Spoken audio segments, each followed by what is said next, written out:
야, 거기 다방면. 쌍화차나 타와. 부임 첫날 마주친 여군에게 쌍욕을 박던 연대장. 하지만 그녀는 군 전체를 뒤흔들 대한민국 최초의 3스타 여성 군단장이었습니다. 여러분들은 지금 어디에서 어떤 일을 하시면서 청취하고 계신가요? 각자 댓글로 남겨주시면 감사드리겠습니다. 영상 시청하시기 이전에 구독과 좋아요 부탁드립니다. 저희에게 큰 힘이 됩니다. 경기도 포천의 하늘은 유난히 낮고 무거웠습니다.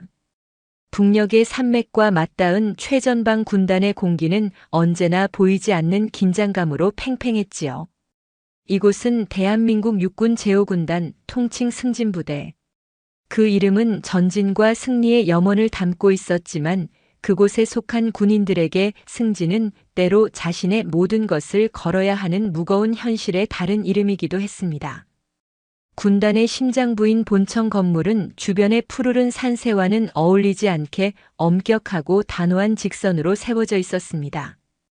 건물 외벽의 화강암은 수십 년간 수많은 지휘관들의 야망과 고뇌, 그리고 스쳐 지나간 병사들의 청춘을 말없이 지켜보며 짙은 회색으로 발해 있었지요. 본청 2층 군단장실 바로 옆에 위치한 연대장실의 주인은 백인호 연대장이었습니다. 56의 나이 야전에서 잔뼈가 굵을 대로 굵은 그는 5군단 예하 연대장이라는 직책에 걸맞은, 아니 그 이상의 권위와 자부심을 가진 인물이었지요. 그의 어깨에 빛나는 연대장 계급장은 이미 오래전에 별이 되었어야 한다는 것이 그와 그를 따르는 이들의 공공연한 불만이었습니다. 육군 사관학교 출신으로 동기들은 벌써 군단장, 사단장을 거쳐 합동참모본부의 요직에 앉아 있었지만 그는 번번이 진급해서 고배를 마셨습니다. 꼬장꼬장한 성격과 타협을 모르는 야전 스타일이 윗사람들의 눈에 곱게 보이지 않았다는 것이 정설이었습니다. 하지만 그 누구도 그의 작전 지휘 능력과 부대 장악력만큼은 의심하지 않았습니다. 백인호 연대장이 버티고 있기에 5군단이 흔들림 없이 돌아간다는 말이 나올 정도였으니 그의 영향력은 실로 막강했습니다. 그래서 내일 오신다는 신임 군단장 말이야. 진짜 여자라고. 작전 참모 송진욱 연대장이 커피를 홀짝이며 물었습니다. 그의 사무실에는 백인호 연대장을 중심으로 한 핵심 참모 몇몇이 모여 있었습니다. 비공식적인 그러나 5군단의 실질적인 여론이 형성되는 자리였지요. 백인호 연대장은 못마땅한 표정으로 창밖을 응시하며 대답했습니다. 합참에서 공문 내려온 거 못 봤나? 한유진 중장. 나이는 젊은데 여군 전투병과 출신으로 초고속 승진한 케이스라고 하더군. 39의 중장이면 이건 뭐 파격도 이런 파격이 없구만. 인사참모 김성환 연대장이 혀를 내둘렀습니다. 제가 듣기로는 합참작전본부에서 아주 날렸다고 합니다. 해외파의 전략 시뮬레이션 쪽에서는 독보적이었다고. 이번에 북한 도발 예측한 것도 그 양반 작품이라는 소문이 있습니다. 그 말에 백인호의 미간이 더욱 좁아졌습니다. 그는 컴퓨터 화면이나 들여다보며 작전을 짜는 책상 물림들을 경멸했습니다. 전장이란 포연과 흙먼지, 피와 땀으로 범벅이 된 현실이지 모니터 속에 반짝이는 아이콘이 아니라고 굳게 믿었지요. 하물며 여자라니. 여군이 행정이나 간혹 보급 같은 비전투 분야에서 능력을 발휘하는 것은 인정할 수 있었습니다. 그러나 수만 명의 병력을 이끌고 적과 싸워야 하는 군단장이라는 자리는 근본적으로 다르다고 생각했습니다. 전략 시뮬레이션? 웃기는 소리. 포탄 떨어지는 참호 속에서 부하들 독려하며 밤새워 본 적도 없는 애송이가 뭘 안다고. 책상 머리에서 클릭 몇 번 하는 게 작전인 줄 아나. 그의 목소리에는 노골적인 경멸이 묻어났습니다. 최전방 군단은 달라. 여긴 당장 내일이라도 전쟁이 터질 수 있는 곳이야. 그런 자리에 경험도 없는 애송이, 그것도 여자를 안치다니. 국방부 위대 가리들이 단체로 노망이 든 게지. 그래도 연대장님, 너무 그렇게만 보실 일은. 송진욱 연대장이 조심스럽게 말문을 열었지만 백인호는 손을 내저 그의 말을 막았습니다. 됐어, 뭘 더 말해. 어차피 결정된 일. 우린 군인이니 까라면 까야지. 하지만 두고 보라고. 계집이 군단장이라고 와서 오락가락하기 시작하면 5군단 전체가 흔들릴 테니 기강부터 다시 잡아야 할 거야. 그의 눈빛은 차갑고 단호했습니다. 새로운 군단장에 대한 일말의 기대나 존중도 찾아볼 수 없었습니다. 그에게 한유진 중장은 오직 여자이자 자신의 자리를 차지했을지도 모르는 경쟁자들을 밀어내고 낙하산처럼 내려온 애송이일 뿐이었습니다. 다음 날 오전 군단은 신임 군단장 취임식 준비로 분주했습니다. 연병장에는 각 예하 부대를 대표하는 장병들이 도열했고 본청 앞에는 군단 지휘부의 차량들이 줄지어 들어섰습니다. 하지만 정작 주인공인 한유진 중장의 모습은 보이지 않았습니다. 그녀는 공식 취임식 1시간 전 수행원 한 명 없이 자신의 승용차를 직접 모라군단 위병소를 통과했습니다. 사복 차림이었습니다. 짙은 남색 재킷에 회색 슬랙스, 화장기 없는 얼굴에 질끈 묶은 머리. 군인이라기보다는 대학 교수나 연구원 같은 모습이었습니다. 위병소 근무자는 그녀를 알아보지 못했습니다. 국방부에서 출입 협조가 내려온 민간인 방문객이겠거니 생각하고 신분증 확인 후 통과시켰습니다. 한유진은 차를 본청에서 조금 떨어진 주차장에 세우고 천천히 걸어 나왔습니다. 그녀는 소란스러운 취임식 준비 현장을 멀리서 바라보며 본청 건물을 향했습니다.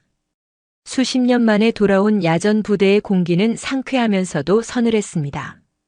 그녀는 건물의 구조와 주변 지형, 경계 병력의 배치 상태를 무심한 듯 그러나 놀랍도록 날카로운 시선으로 훑어보았습니다. 모든 것이 머릿속에 입체적으로 그려졌습니다. 본청 2층 복도는 오가는 장교들로 분주했습니다.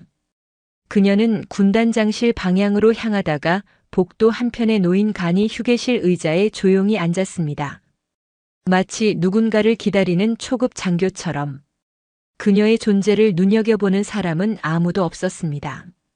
모두가 곧 도착할 신임 여성 군단장에 대한 상상과 기대로 들떠 있었기 때문입니다. 바로 그때였습니다. 연대장실 문이 거칠게 열리며 백인호 연대장이 모습을 드러냈습니다. 그는 방금 전까지 참모들과 나누던 대화의 여운이 가시지 않은 듯 잔뜩 찌푸린 얼굴이었습니다. 복도를 가로질러 화장실로 향하던 그의 눈에 구석 의자에 낯선 여자가 앉아 있는 것이 들어왔습니다. 그는 여자의 행색을 위아래로 훑어보았습니다. 처음 보는 얼굴, 군복도 입지 않은 민간인 같은 옷차림. 그는 당연히 새로 전입 온 대기 장교이거나 혹은 군단의 업무차 방문한 하급 실무자일 것이라고 지레짐작했습니다. 그의 머릿속에는 여자와 아랫사람이라는 단어가 자동적으로 연결되었습니다. 백인호 연대장은 걸음을 멈추고 턱짓으로 그녀를 가리켰습니다. 그의 목소리는 명령과 권위로 가득 차 있었습니다. 거기 신임 대기 장교면 쌍화차나 한 잔 타와. 뜨겁게. 한유진은 천천히 고개를 들었습니다. 그녀의 눈빛은 깊고 고요했습니다. 아무런 감정도 담겨 있지 않은 듯한 그 눈동자가 백인호 연대장의 얼굴에 똑바로 향했습니다. 그녀는 아무 대답도 하지 않았습니다. 그저 쳐다볼 뿐이었습니다. 그 침묵과 흔들림 없는 시선에 백인호는 순간적으로 당황했습니다. 자신이 예상했던 허둥지둥 일어나 예, 알겠습니다. 를 외치는 아랫사람의 반응이 아니었습니다. 오히려 자신의 존재를 꿰뚫어 보는 듯한 그 시선 앞에서 자신의 권위가 무시당했다는 불쾌감이 치밀어 올랐습니다. 자신이 무시당했다는 생각, 그리고 상대가 계집이라는 사실이 그의 이성을 마비시켰습니다. 그는 순간의 분노를 참지 못하고 평생의 군 생활 동안 쌓아 올린 이성과 품위를 스스로 무너뜨리는 한마디를 내뱉고 말았습니다. 그의 입에서 나온 말은 복도 전체를 얼어붙게 할 만큼 저열하고 폭력적이었습니다. 뭐야, 그 눈빛은? 사람 말이 말 같지 않아? 쌍화차나 말아와, 이 쌍년아. 그 순간 복도를 지나던 모든 장교들의 움직임이 멈췄습니다. 모두가 숨을 죽이고 경악에 찬 눈으로 백인호 연대장과 이름 모를 여인을 번갈아 쳐다보았습니다. 5군단의 실세인 연대장이 초면의 여성에게, 그것도 군단 본청 복도 한복판에서 차마 입에 담을 수 없는 폭언을 내뱉은 것입니다. 공기는 얼음장처럼 차갑게 식어버렸습니다. 한유진은 여전히 미동도 하지 않았습니다. 그녀의 얼굴에는 놀람이나 분노, 모욕감 같은 감정이 전혀 드러나지 않았습니다. 폭언은 마치 그녀에게 닿지 못한 채 허공으로 흩어지는 듯 했습니다. 그녀는 그저 백인호 연대장의 얼굴을, 그의 분노로 일그러진 눈과 입을, 그리고 그 뒤에 도사린 깊은 편견과 오만을 조용히, 아주 조용히 응시하고 있었습니다. 마치 흥미로운 연구 대상을 관찰하듯이. 바로 그 고요함이 그 어떤 고함이나 반박보다도 더 무겁게 백인호 연대장의 어깨를 짓눌렀습니다. 그는 자신이 무슨 짓을 저질렀는지 깨닫기 시작했습니다. 그러나 이미 엎질러진 물이었습니다. 복도에 선 모든 이들의 시선이 칼날처럼 날아와 그의 등에 박혔습니다. 그는 상황을 수습해야 했지만 무슨 말을 해야 할지 알 수 없었습니다. 그의 평생의 자부심과 권위가 복도 한가운데서 산산조각 나고 있었습니다. 그리고 몇 분 후 군단장 부관인 이정민 소령이 황급히 복도로 뛰어오며 외쳤습니다. 신임 군단장님 도착하셨습니까? 찾았습니다. 부관의 시선은 정확히 휴게실 의자에 앉아있는 한유진을 향해 있었습니다. 그제야 백인호 연대장을 포함한 복도의 모든 사람들은 깨달았습니다. 자신들이 방금 목격한 장면이, 그리고 자신들의 연대장이 저지른 짓이 무엇을 의미하는지를. 백인호 연대장의 얼굴에서 핏기가 사라지고 석고상처럼 하얗게 굳어버렸습니다. 그의 동공은 지진이라도 난 듯 흔들렸습니다. 한유진은 그제야 자리에서 천천히 일어섰습니다. 그리고 자신에게 달려온 부관에게는 눈길도 주지 않은 채 굳어버린 백인호 연대장에게로 한 걸음 다가섰습니다. 그녀의 입가에 처음으로 희미한, 그러나 얼음 송곳처럼 날카로운 미소가 떠올랐습니다. 백연대장. 그녀의 목소리는 나지막했지만 복도 전체에 선명하게 울려 퍼졌습니다. 쌍화차는 나중에 내가 직접 타주지. 아주 뜨겁게. 그것은 5군단 전체의 운명을 뒤흔들 거대한 폭풍의 시작을 알리는 소리였습니다. 군단장 취임식은 예정대로 진행되었습니다. 연병장의 도열한 수백 명의 장병들 앞 단상에 오른 한유진 중장의 모습은 불과 1시간 전 복도에서의 모습과 동일 인물이라고 믿기 어려울 만큼 위엄이 넘쳤습니다. 빳빳하게 다려진 정복, 어깨 위에서 빛나는 3개의 별, 그리고 어떤 감정도 드러내지 않는 무표정한 얼굴. 그녀의 취임사는 극도로 짧고 간결했습니다. 불필요한 미사여구나 감상적인 다짐은 단 한마디도 없었습니다. 대한민국 육군 중장 한유진. 금일부로 제5군단장 임무를 명받았습니다. 나의 임무는 단 하나, 승리하는 것입니다. 여러분의 임무 또한 같습니다. 이상. 그것이 전부였습니다. 당황한 연설에 익숙해 있던 장병들과 참모들은 순간 당황했지만 그 짧은 말 속에 담긴 강철 같은 의지와 무게감에 압도당했습니다. 한유진은 단상을 내려와 사열을 하는 동안에도 단 한 번의 미소나 흐트러짐을 보이지 않았습니다. 그녀의 시선은 날카롭게 장병들의 군기와 제식부대의 배치 상태를 훑었습니다. 마치 잘 벼려진 칼날이 모든 것을 베고 지나가는 듯한 서늘함이 느껴졌습니다. 취임식이 끝나고 곧바로 군단 지휘통제실에서 첫 작전 회의가 소집되었습니다. 5군단의 주요 지휘관과 참모들이 모두 모인 자리였습니다. 회의실의 공기는 무겁게 가라앉아 있었습니다. 모두의 시선은 상석에 앉은 신임 군단장과 그 옆자리에 죄인처럼 고개를 숙인 채 앉아있는 백인호 연대장에게로 쏠렸습니다. 복도에서의 사건은 이미 빛의 속도로 군단 전체에 퍼져나간 후였습니다. 모두가 한유진 중장이 백인호 연대장을 어떻게 처리할 것인지, 어떤 방식으로 그의 군복을 벗길 것인지에만 촉각을 곤두세우고 있었습니다. 그러나 한유진의 첫마디는 모두의 예상을 완벽하게 빗나갔습니다. 작전 참모. 현 시간부로 5군단 책임지역 내적 동향 및 아군 대응 태세 브리핑 시작하시오. 그녀의 목소리에는 복도에서 일어난 일에 대한 어떤 암시나 감정도 실려 있지 않았습니다. 오직 눈앞의 임무에 대한 냉철한 집중력만이 느껴질 뿐이었습니다. 백인호 연대장은 물론 다른 참모들조차 당황한 기색이 역력했습니다. 작전 참모 송진욱 연대장이 황급히 일어나 브리핑을 시작했습니다. 그는 평소 하던 대로 준비된 자료를 바탕으로 군단 정면의 북한군 부대 배치 현황, 최근 특이, 동향, 그리고 이에 대한 5군단의 표준 작전 계획 SOP를 보고했습니다. 브리핑은 순조롭게 진행되는 듯 했습니다. 송 연대장이 막 보고를 마치고 한숨을 돌리려던 순간 한유진 중장의 날카로운 질문이 지휘 통제실의 정적을 갈랐습니다. 송 연대장, 방금 보고한 내용, 지난 분기 자료와 토시 하나 안 틀리고 똑같은데 그 사이에 전방의 적들은 휴가라도 갔나? 송 연대장의 얼굴이 굳어졌습니다. 아닙니다, 군단장님. 최신 첩보와 관측 정보를 모두 종합하여. 종합? 웃기지 마시오. 한유진은 자리에서 일어나 거대한 전술 상황판 앞으로 걸어갔습니다. 그녀는 레이저 포인터로 상황판의 한 지점을 정확히 가리켰습니다. 그곳은 3사단 백골부대와 6사단 청성부대의 책임 구역이 맞닿은 군사적으로 매우 민감한 지역이었습니다. 일주일 전 이 지역 북측 지점에서 야간 병력 증강 움직임이 포착됐지. 이틀 전에는 인근 포병부대에서 위장막 교체 및 진지 보수 작업이 식별됐고, 어제 새벽에는 단파 통신량이 평소 대비 30% 급증했어. 그런데도 작전 참모의 보고에는 특이 동향 없음인가?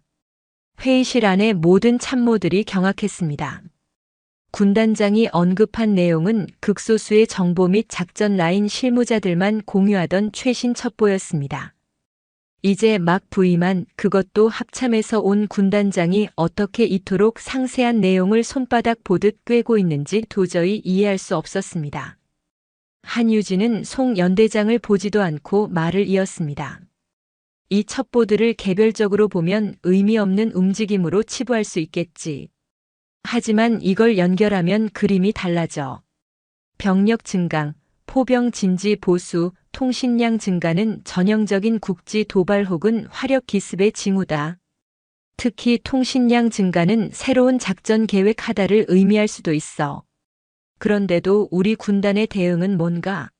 기존 작전 계획 5027에 의거한 원론적인 방어 태세 유지. 적들이 우리 교범대로만 움직여줄 것 같나? 그녀의 목소리는 차갑고 논리적이었지만 그 안에는 상대를 질타하는 서슬퍼런 분노가 담겨 있었습니다. 그녀는 상황판의 다른 지점을 가리켰습니다. 더 큰 문제는 우리에게 있다. 8사단 오뚜기 부대의 기동로. 포천에서 철원으로 이어지는 43번 국도. 이 도로는 유사시 8사단 기계화보병의 신속한 전개를 위한 핵심 축선이지. 그런데 현재 이 도로의 주요 교량 중 하나인 영평대교의 내하중 보강 공사가 지연되고 있다는 보고를 받았다. 이유가 뭔가? 군수참모. 군수참모 박영진 연대장이 식은땀을 흘리며 일어섰습니다. 그 관할 지자체와의 협의가 늦어지고 예산 배정이. 변명하지 마시오. 전쟁이 예산 타령, 행정 절차 타령하며 기다려주나? 적 포탄이 지자체 공무원 피해간답디까? 오늘 오후까지 포천시 국토관리청과 3자 회의 소집해. 필요하면 내가 직접 시장과 통화하지. 일주일 내로 공사 재개시켜. 이건 명령이야. 한유진은 회의실을 둘러보았습니다. 그녀의 시선이 머무는 곳마다 참모들은 고개를 숙였습니다. 그녀는 단순히 쪼고 지적하는 것이 아니었습니다. 문제의 핵심을 꿰뚫고 누구도 생각지 못한 대안을 즉석에서 제시했습니다. 그녀가 지난 며칠간, 아니 합참에 있는 동안 오군단의 모든 현안을 얼마나 깊이 파악하고 분석했는지 짐작조차 하기 어려웠습니다. 마지막으로 그녀의 시선이 백인호 연대장에게 향했습니다. 모두가 숨을 죽였습니다. 드디어 올 것이 왔다고 생각했습니다. 백 연대장. 예, 군단장님. 백인호 연대장이 기어들어가는 목소리로 대답했습니다. 그의 평소 기세는 온데간데 없었습니다. 현재 우리 군단의 작전 계획은 너무 경직되어 있어 예측 가능한 패턴의 반복일 뿐이다. 적 지휘관이 조금만 머리가 있는 놈이라면 우리 다음 수를 훤히 내다볼 수 있을 거다. 당장 오늘부로 군단 작전 계획 전면 재검토에 착수한다. 백 연대장을 총괄 책임자로 임명하지. 예상 밖의 명령이었습니다. 문책이나 징계가 아닌 군단에서 가장 중요한 임무를 맡긴 것입니다. 백인호는 물론 다른 참모들까지 어리둥절한 표정을 지었습니다. 한유진은 백인호에게 한 걸음 더 다가섰습니다. 그리고 오직 그에게만 들릴 정도의 나지막한 목소리로, 하지만 얼음보다 차가운 어조로 속삭였습니다. 백 연대장은 야전 경험이 풍부하다고 들었어. 책상 물림인 내가 보지 못하는 걸 볼 수 있겠지. 당신의 그 잘난 경험과 능력이 녹슨 고철 덩어리가 아니라면 한번 증명해봐. 만약 내 기대에 미치지 못한다면. 그녀는 말을 끊고 백인호의 눈을 똑바로 응시했습니다. 그때는 쌍화차를 마실 시간도 없이 군복을 벗게 될 줄 알아. 알아들었나? 백인호 연대장의 등줄기로 식은땀이 폭포수처럼 흘러내렸습니다. 그것은 단순한 협박이 아니었습니다. 자신의 모든 것을 걸고 임무를 완수하라는 거부할 수 없는 명령이었습니다. 그녀는 그를 공개적으로 모욕하거나 징계하는 대신 그의 자존심과 능력을 시험대에 올려놓는 가장 잔인하고도 효과적인 방법을 택한 것입니다. 그는 자신이 여자라고 애송이라고 무시했던 신임 군단장의 손바닥 안에서 완벽하게 놀아나고 있음을 깨달았습니다. 그날 이후 한유진 중장은 얼음의 군단장으로 불리기 시작했습니다. 그녀는 단 한 번도 사적인 감정을 드러내지 않았고 오직 임무와 능력으로만 모든 것을 판단했습니다. 그녀의 지휘 아래 5군단 본부는 거대한 엔진이 재가동되듯 숨가쁘게 돌아가기 시작했습니다. 밤낮을 가리지 않는 회의, 수시로 벌어지는 가상적 침투 훈련, 예하 부대에 대한 불시 점검. 모든 것이 그녀의 치밀한 계산 아래 한치의 오차도 없이 진행되었습니다. 참모들은 죽을 맛이었지만 누구도 불평할 수 없었습니다. 한유진 자신이 가장 먼저 출근하고 가장 늦게 퇴근했으며 누구보다 더 많이 연구하고 고민했기 때문입니다.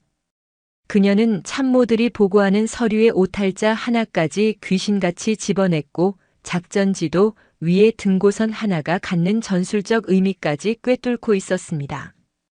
그녀의 능력 앞에서 기존의 관행이나 인맥, 짬밥 같은 것은 아무런 힘을 발휘하지 못했습니다. 5군단에는 서서히 그러나 분명하게 능력이라는 단 하나의 기준만이 남게 되었습니다. 백인호 연대장은 매일 밤 잠을 설쳤습니다. 군단 작전 계획을 전면 재검토하는 임무는 그의 군 생활 전체를 걸어야 하는 거대한 도전이었습니다. 그는 한유진의 코를 납작하게 만들어주기 위해 그리고 자신의 실추된 명예를 회복하기 위해 필사적으로 매달렸습니다. 그러나 파고들면 파고들수록 기존 작전 계획의 허점과 미비점이 드러났고 동시에 한유진이 왜 그런 지시를 내렸는지 깨닫게 되었습니다. 그녀는 이미 모든 것을 내다보고 있었던 것입니다. 그는 평생 처음으로 자신보다 뛰어난 지휘관을 만났다는 사실을 인정해야만 했습니다. 그리고 그 지휘관이 자신이 쌍년이라고 모욕했던 여자라는 사실은 그를 더욱 비참하게 만들었습니다. 이것은 참교육이었습니다. 칼이나 총이 아닌 압도적인 능력과 냉철한 이성으로 상대의 자존심을 무너뜨리고 근본적인 성찰을 강요하는 가장 지독하고 완벽한 방식의 참교육이었습니다. 한유진 중장의 지휘 스타일이 군단 전체에 뿌리내리기 시작하면서 5군단 지휘부 내부에는 미묘한 균열이 생겨나기 시작했습니다. 그것은 눈에 보이는 반항이나 충돌이 아니었습니다. 오히려 고요한 수면 아래에서 소용돌이치는 복잡한 감정과 이해관계의 충돌이었습니다. 변화의 중심에는 단연 백인호 연대장이 있었습니다. 그는 한유진의 명령에 따라 작전 계획 재검토 팀을 이끌며 밤낮으로 일에 몰두했습니다. 그의 책상 위에는 수십 개의 작전 지도와 데이터 분석 자료, 각 부대의 전투력 평가 보고서가 산더미처럼 쌓여갔습니다. 그는 자신의 군사적 지식과 야전 경험을 총동원했습니다. 때로는 팀원들과 격렬하게 논쟁했고, 때로는 밤을 새워가며 새로운 전술을 연구했습니다. 그 과정에서 그는 아이러니하게도 군 생활의 초심과 희열을 다시 느끼고 있었습니다. 잊고 있던 야전 지휘관으로서의 본능이 되살아나는 듯 했습니다. 하지만 그의 내면은 여전히 혼란스러웠습니다. 한유진의 압도적인 능력을 인정하지 않을 수 없었습니다. 그녀가 지적했던 문제점들은 파고들수록 명백한 사실로 드러났고, 그녀가 제시한 방향성은 놀랍도록 정확했습니다. 그는 마음속 깊은 곳에서 그녀에 대한 경외심 비슷한 감정이 싹트는 것을 느끼며 소스라치게 놀라곤 했습니다. 그러나 동시에 그녀가 여자라는 사실, 그리고 자신에게 씻을 수 없는 모욕을 안겨준 방식에 대한 분노와 저항감 역시 사라지지 않았습니다. 이 두 가지 감정은 그의 내면에서 끊임없이 충돌하며 그를 괴롭혔습니다. 이러한 백인호의 혼란은 그를 따르던 구파 참모들에게도 고스란히 전염되었습니다. 작전 참모 송진욱 연대장, 군수 참모 박영진 연대장 등 백인호와 함께 5군단의 실세로 군림해 온 이들은 작금의 상황이 영 마음에 들지 않았습니다. 그들 역시 한유진의 능력을 직접 목격하며 충격을 받았지만 그것을 순순히 인정하고 싶지는 않았습니다. 그녀의 등장은 자신들이 수십 년간 쌓아올린 군대 내의 질서와 위계, 그리고 남성 중심의 문화를 근본적으로 뒤흔드는 사건이었기 때문입니다. 어느 날 밤 업무가 끝난 후 백인호와 송진욱, 박영진은 군단 근처의 허름한 식당에 모였습니다. 매콤한 닭볶음탕에 소주잔이 몇 순배 돌자 억눌려 있던 불만들이 터져 나오기 시작했습니다. 백 연대장님, 정말 이대로 괜찮으시겠습니까? 송진욱 연대장이 답답하다는 듯 입을 열었습니다. 매일같이 밤샘 작업에 애송이 군단장한테 보고서 결제받고, 이건 주객이 전도돼도 한참 전도됐습니다. 연대장님의 경륜과 능력이면 저런 애송이쯤은 그만하게. 백인호가 소주잔을 단숨에 비우며 말을 잘랐습니다. 그의 얼굴은 술 기운 때문인지 복잡한 심경 때문인지 붉게 달아올라 있었습니다. 그 여자가 애송이는 아니더군. 적어도 작전을 보는 눈만큼은 합참에서도 최고 수준이야. 내가 보증하지. 의외의 대답에 송진욱과 박영진은 서로 얼굴을 쳐다보았습니다. 자신들의 수장인 백인호가 한유진을 인정하는 듯한 발언을 한 것입니다. 박영진 연대장이 조심스럽게 거들었습니다. 물론 능력이 있는 건 알겠습니다. 하지만 군대라는 게 능력만으로 돌아가는 곳입니까? 부하들을 아우르는 리더십, 인간적인 신뢰 같은 게 더 중요한 법입니다. 지금 군단 돌아가는 꼴을 보십시오. 모두 군단장 눈치만 보느라 숨도 제대로 못 쉬고 있습니다. 이건 건강한 조직이 아닙니다. 맞습니다. 송진욱이 맞장구를 쳤습니다.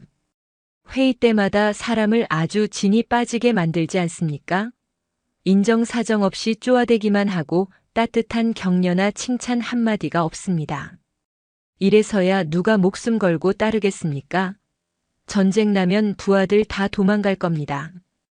그들의 말은 백인호의 마음속에 남아있던 저항감을 정확히 파고들었습니다. 그래, 그녀는 차갑고 비인간적이다. 부하들을 기계의 부품처럼 다룬다. 저런 리더십으로는 진짜 위기의 순간에 조직을 이끌 수 없다.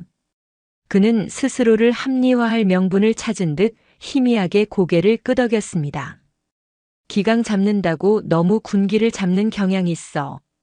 득보다 실이 많을 게야.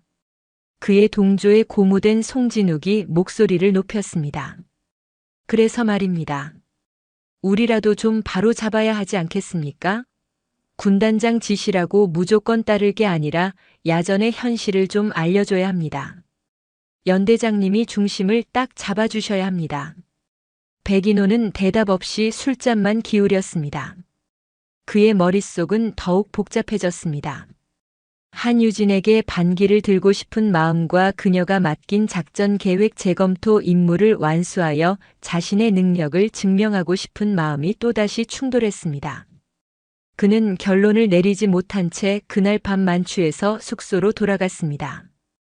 이러한 구파의 움직임과 별개로 지휘부 내에서는 새로운 기류가 형성되고 있었습니다. 한유진의 능력 중심주의는 젊은 소령, 중령급 장교들에게 신선한 충격과 함께 새로운 기회를 제공했습니다. 특히 여군 장교들은 이전과 비교할 수 없을 만큼 고무되어 있었습니다. 정보처 소속의 김수아 소령은 군단 내에서 손꼽히는 북한군 분석 전문가였지만 그동안 그녀의 보고서는 번번이 묵살당하기 일쑤였습니다. 여자가 뭘 아냐는 식의 보이지 않는 벽에 부딪혔기 때문입니다. 그러나 한유진은 부임 첫 주에 김소령을 직접 호출했습니다. 김소령. 자네가 지난달에 올린 북한군 특수전 부대 침투 경로 다변화 가능성 분석 보고서 아주 인상 깊게 봤어. 김수아 소령은 자신의 귀를 의심했습니다. 군단장이 일개 소령의 보고서를 직접, 그것도 제목까지 정확히 기억하고 언급한 것입니다. 기존의 분석과 다른 창의적인 시각이 마음에 들더군. 특히 SNS와 드론을 활용한 민간인 위장 침투 시나리오는 상당히 설득력 있어. 이 부분을 좀 더 발전시켜서 우리 군단의 방어 계획에 어떻게 적용할 수 있을지 구체적인 방안을 보고해주게. 다른 사람 거치지 말고 나에게 직보하도록. 그날 이후 김수아 소령은 날개를 단 듯 했습니다. 그녀는 자신의 능력을 마음껏 펼칠 수 있는 지휘관을 만났다는 사실에 감격했습니다. 그녀뿐만이 아니었습니다. 실력은 있지만 출신이나 인맥이 없어 소외되던 많은 젊은 장교들이 한유진의 눈에 띄어 중요한 임무를 맡기 시작했습니다. 그들은 한유진 중장을 단순한 상급자가 아닌 자신들의 미래를 열어줄 롤모델로 여기며 절대적인 신뢰를 보냈습니다. 이렇게 5군단 지휘부는 한유진을 중심으로 한 신진그룹과 백인호 연대장을 구심점으로 한 구파그룹으로 보이지 않게 나뉘기 시작했습니다.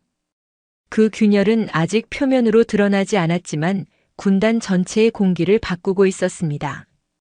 회의실에서는 여전히 한유진의 날카로운 질문과 지시가 이어졌지만 그 내용을 받아들이는 참모들의 태도는 미묘하게 달랐습니다.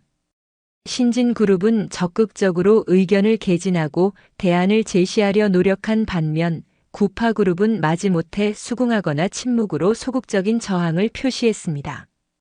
한유진은 이 모든 변화를 손바닥 보듯 꿰뚫고 있었습니다. 그녀는 일부러 균열을 방치했습니다.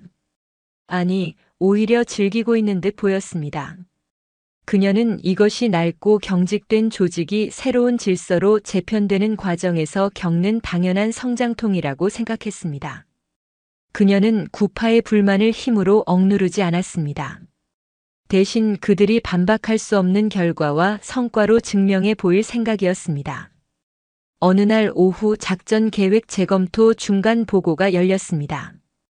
백인호 연대장은 며칠 밤을 새워 만든 결과물을 한유진 앞에서 브리핑했습니다. 그의 보고서는 이전의 것과는 비교할 수 없을 만큼 치밀하고 논리적이었습니다. 하지만 한유진은 만족하지 않았습니다. 백 연대장, 수고한 건 알겠는데 여전히 자네의 계획은 방어에만 치중해 있군. 한유진은 상황판으로 다가가 북한군의 예상 공격 축선을 붉은색으로 그었습니다. 그리고는 전혀 다른 위치에 푸른색 화살표를 그었습니다. 왜 우리는 항상 적이 먼저 때리기를 기다려야 하지? 적의 공격 징후가 명백하다면 우리가 먼저 핵심 시설을 타격해서 적의 공격 의지를 꺾어버리는 공세적 방어 개념을 왜 적용하지 않는 건가? 예를 들어 적의 포병 부대가 화력 도발을 준비하는 것이 확실하다면 우리의 K9 자주포와 현무 미사일로 해당 부대의 지휘부와 포진지를 선제적으로 무력화시키는 거다. 회의실은 찬물을 끼얹은 듯 조용해졌습니다. 선제 타격은 군사적으로 매우 민감하고 위험한 개념이었습니다.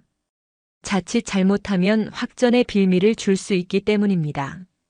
송진욱 연대장이 조심스럽게 반론을 제기했습니다. 군단장님, 그건 너무 위험한 발상입니다. 정전협정 위반 소지도 있고 전면전으로 비화될 수 있습니다. 그래서 징후가 명백하다면이라는 전제를 달았지 않소? 한유진의 목소리는 차가웠습니다. 우리가 가진 정보 자산과 감시 능력을 총동원해서 적의 공격 의도가 99.9% 확실하다는 증거를 확보했을 때를 말하는 거야. 언제까지 얻어맞고 나서야 반격할 건가? 그 사이에 우리 장병들과 국민들이 죽어나가도 최고의 방어는 공격이라는 말도 모르나? 그녀는 백인호를 돌아보았습니다. 백연대장, 자네는 야전 전문가야. 내 아이디어가 군사적으로 실현 가능한지, 어떤 위험이 따르는지, 그 위험을 어떻게 통제할 수 있는지 검토해서 다시 보고해. 못하겠나? 백인호는 입술을 깨물었습니다. 그녀의 아이디어는 대담하고 위험했지만 동시에 심장이 뛸 만큼 매력적이었습니다. 수세적인 방어에 얽매여 있던 자신의 고정관념을 깨부수는 발상이었습니다. 그는 자신도 모르게 대답하고 있었습니다. 아닙니다. 검토해 보겠습니다. 그 대답을 하는 순간 백인호는 자신과 한유진을 둘러싸고 있던 보이지 않는 벽에 또 하나의 균열이 가는 것을 느꼈습니다. 그것은 패배감이나 굴복이 아니었습니다. 자신보다 더 넓고 깊은 전장을 보는 지휘관에 대한 군인으로서의 순수한 지적 호기심과 도전 의식이었습니다. 하지만 그가 모르는 사이에 그를 중심으로 뭉쳤던 구파그룹의 균열은 더욱 깊어지고 있었습니다.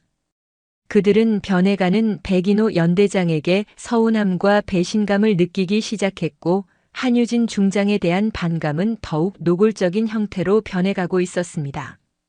보이지 않는 균열은 이제 더 이상 수면 아래에만 머물지 않을 터였습니다. 그것은 곧 5군단 전체를 뒤흔들 거대한 파열의 전조였습니다. 한유진 중장의 공세적 방어 개념은 5군단 지휘부에 던져진 거대한 파문이었습니다. 그것은 단순한 전술의 변화를 넘어 수십 년간 이어져 온 군단의 철학 자체를 뒤흔드는 선언이었지요. 백인호 연대장은 그 과제를 끌어안고 번민의 밤을 보냈습니다. 그녀의 발상은 위험했지만 그 이면에는 적의 의지를 선제적으로 꺾어 아군의 피해를 최소화하겠다는 지휘관으로서 가장 근본적인 고뇌가 담겨 있음을 어렴풋이 느끼기 시작했습니다. 그의 내면에서 여자와 애송이라는 편견의 껍질이 한 겹씩 깎여나가고 그 자리에 지휘관 한유진이라는 존재가 서서히 각인되고 있었습니다. 그러나 모두가 백인호와 같은 변화를 겪는 것은 아니었습니다. 그가 한유진의 페이스에 휘말려 들어가는 것처럼 보이자 작전 참모 송진욱 연대장과 군수 참모 박영진 연대장을 중심으로 한 구파 참모들의 불안감과 반감은 더욱 커져만 갔습니다. 그들에게 백인호의 변화는 변절이나 다름없었습니다. 자신들의 방패막이자 구심점이었던 그가 적장에게 투항하는 것처럼 보였지요. 그날 밤도 그들은 어김없이 부대 밖 포천 시내의 허름한 막걸리집에 모였습니다. 끓어넘치는 김치찌개의 시큼한 냄새와 눅눅한 공기 속에서 송진욱 연대장이 불만 가득한 목소리로 포문을 열었습니다. 도대체 백 연대장님은 무슨 생각이신지 모르겠습니다. 선제 타격이라니 미친 소리 아닙니까? 그걸 또 검토해 보겠다고 덥석 물고 들어오시고 저러다 정말 전쟁이라도 나면 누가 책임질 겁니까? 군수참모 박영진 연대장이 탁자를 주먹으로 내리쳤습니다. 술기운에 그의 얼굴은 시뻘겋게 달아올라 있었습니다. 책임? 그 여자는 책임 같은 거 안 져. 스펙 쌓아서 별 하나 더 달고 훌쩍 떠나버리면 그만이지. 뒷감당은 전부 우리 몫이라고. 이 포천 땅이 불바다가 돼도 눈 하나 깜짝 안 할걸. 그들의 대화에는 논리 대신 원색적인 비난과 불안감이 가득했습니다. 한유진의 리더십은 그들이 평생을 바쳐 지켜온 군대라는 세계의 근간을 흔들고 있었습니다. 능력 만능주의 비인간적인 효율성, 그리고 무엇보다 여자가 수만 명의 남성 군인들 위에 군림하고 있다는 사실 자체가 그들에게는 참을 수 없는 모욕이었습니다. 송진욱이 번뜩이는 눈으로 좌중을 둘러보았습니다. 이대로 앉아서 당하고만 있을 수는 없습니다. 뭔가 조치를 취해야 합니다. 조치라니? 뭘 어떻게 할 수 있는데? 군단장 명령에 대놓고 반기라도 들 텐가? 박영진이 자조적으로 물었습니다. 정면으로 부딪히는 건 어리석은 짓이지. 송진욱의 목소리가 낮고 음험하게 가라앉았습니다. 칼은 정면에서만 날아오는 게 아니야. 등 뒤에서 그림자 속에서 꽂히는 칼이 더 무서운 법이지. 그는 주머니에서 스마트폰을 꺼내 화면을 들여다보았습니다. 화면에는 군인들이 익명으로 활동하는 온라인 커뮤니티 아미 인사이드의 메인 페이지가 떠 있었습니다. 수많은 게시글과 댓글들이 오가는 군 내부의 여론이 들끓는 용광로 같은 곳이었습니다. 여론을 움직여야 합니다. 군단장 한 사람의 귀를 막는 건 소용없습니다. 군단 전체, 아니 국방부 전체가 듣게 만들어야 합니다. 신임 군단장의 독단적인 지휘 스타일이 얼마나 위험한지, 최전방 부대가 얼마나 불안에 떨고 있는지 알려야 한다는 말입니다. 박영진의 눈이 커졌습니다. 설마 인터넷에 글이라도 올리자는 건가? 그거 잘못되면. 잘못될 게 뭐 있어? 익명인데. 누가 썼는지 어떻게 알아? 송진욱은 자신만만했습니다. 사실을 약간만 비틀면 돼. 예를 들어 인간미 없는 여성 군단장의 독선에 병사들의 사기가 땅에 떨어졌다. 현실성 없는 작전 계획 변경으로. 군단 전체가 혼란에 빠졌다. 위험천만한 선제 타격론으로 한반도를 전쟁 위기로 몰아넣고 있다는 식으로 말이야. 약간의 진실에 불안감을 자극하는 양념을 치면 사람들은 믿게 되어 있어. 그날 복도에서 백 연대장님 망신 준 것도 슬쩍 흘리는 거지. 부임 첫날부터 야전 지휘관 기 죽이려고 갑질했다는 식으로. 그것은 군인으로서 넘지 말아야 할 선을 넘는 명백한 하극상이자 군기문란 행위였습니다. 그러나 알코올과 분노에 이성을 마비당한 그들에게는 그것이 자신들의 기득권과 자존심을 지킬 수 있는 유일한 방법처럼 보였습니다.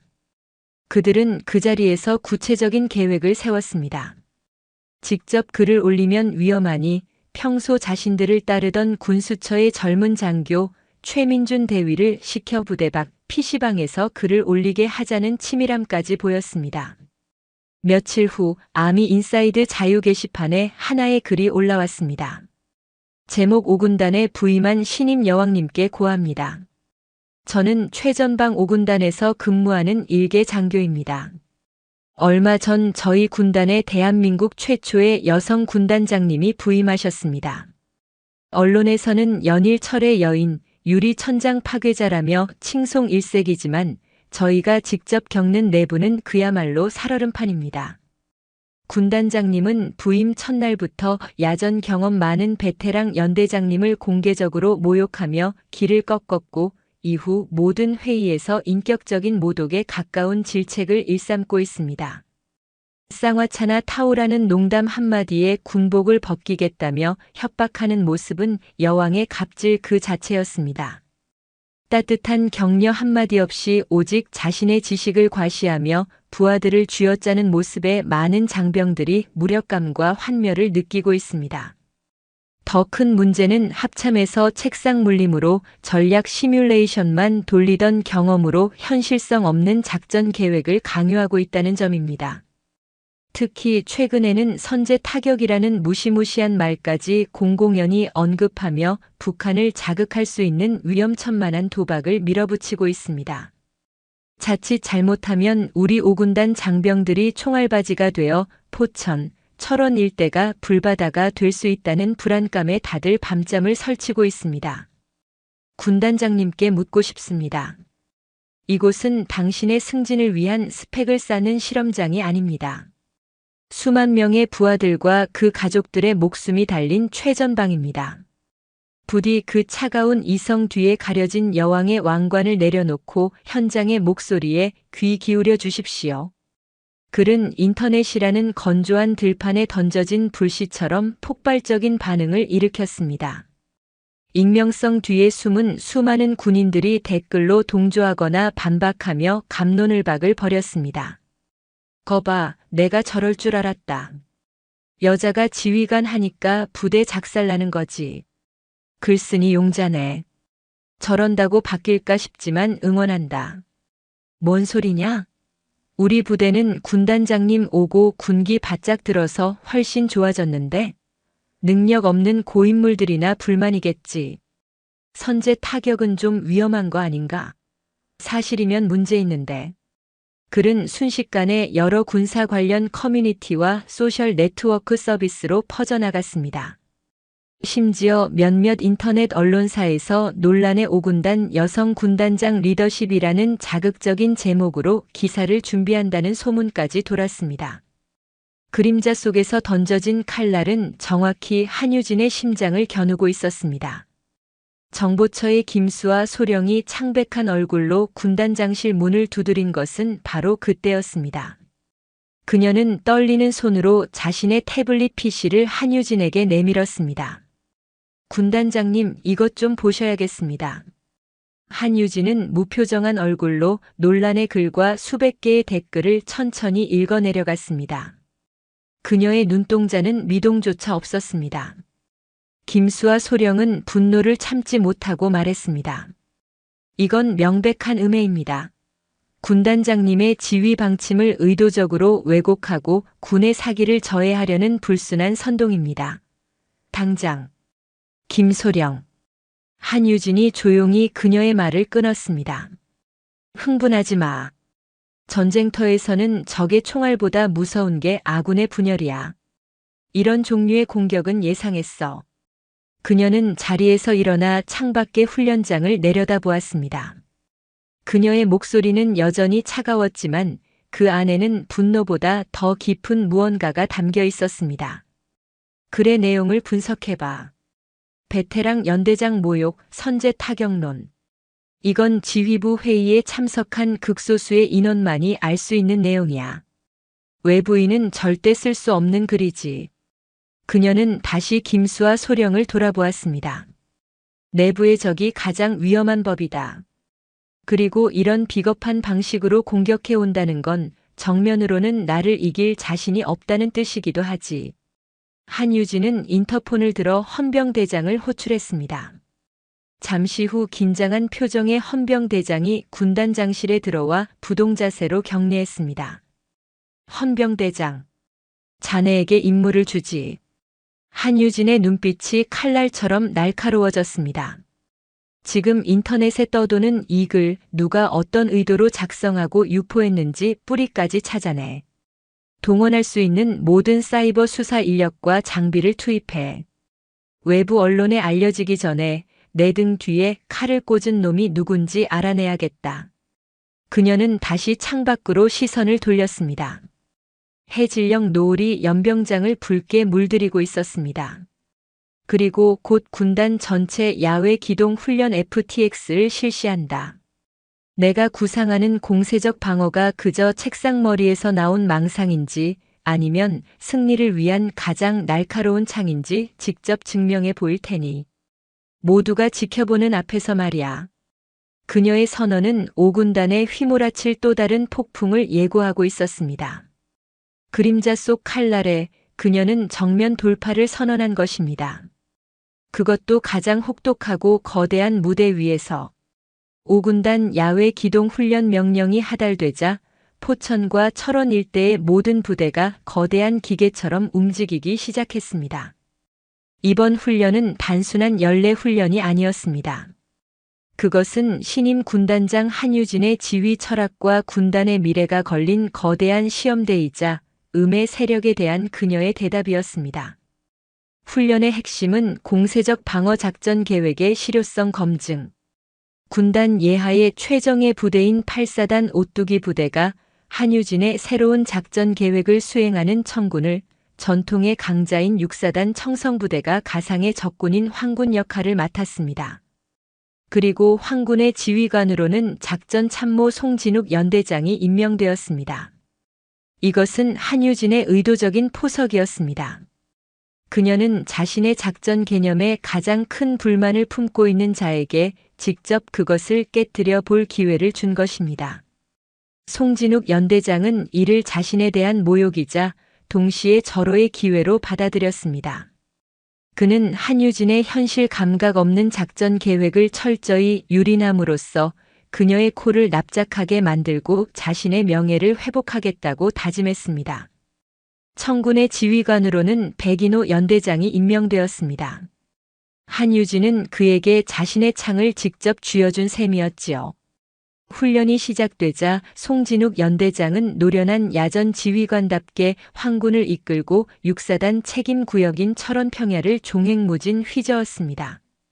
그는 한유진이 의존할 것이 뻔한 드론과 감시 장비의 눈을 속이기 위해 기만 전술을 적극적으로 활용했습니다. 주력 부대를 이동시키는 척하면서 소수의 병력으로 가짜 진지를 구축하고 통신량을 조작하여 청군의 정보 분석을 교란했습니다. 그의 목표는 단 하나, 청군의 주력인 8사단 기계화보병여단을 자신이 설정해 놓은 킬존으로 유인하여 섬멸하는 것이었습니다. 군단장은 분명 시뮬레이션만 돌려봤을 거다. 전장은 변수투성이란 걸 가르쳐 줘야지. 황군 지휘 텐트에서 송진욱은 작전 지도를 보며 회심의 미소를 지었습니다. 모든 것이 그의 계획대로 흘러가는 듯 했습니다. 그 같은 시각 포천의 야산 깊숙한 곳에 자리 잡은 청군 지휘통 제소 CP의 공기는 팽팽한 긴장감으로 가득했습니다. 거대한 스크린에는 전장의 상황이 실시간으로 중계되고 있었지만 황군의 정확한 주력 위치는 오리무중이었습니다. 보고합니다. 황군 주력으로 추정되는 대규모 병력이 연천 방면으로 기동 중입니다. 아닙니다. 방금 감청된 통신에 따르면 적 주력은 기마 남쪽 고지에 집결하고 있습니다. 상반된 보고가 쏟아지자 청군 지휘부는 혼란에 빠졌다. 8사단장은 조속히 결단을 내려 대응해야 한다며 한유진을 압박했습니다. 모두의 시선이 CP의 가장 높은 곳에 앉아 전황을 지켜보던 한유진 중장과 백인호 연대장에게로 쏠렸습니다. 백인호 연대장의 얼굴은 굳어 있었습니다. 그는 송진욱의 노림수를 꿰뚫어 보고 있었습니다. 저것은 전형적인 성동격서 전술이다.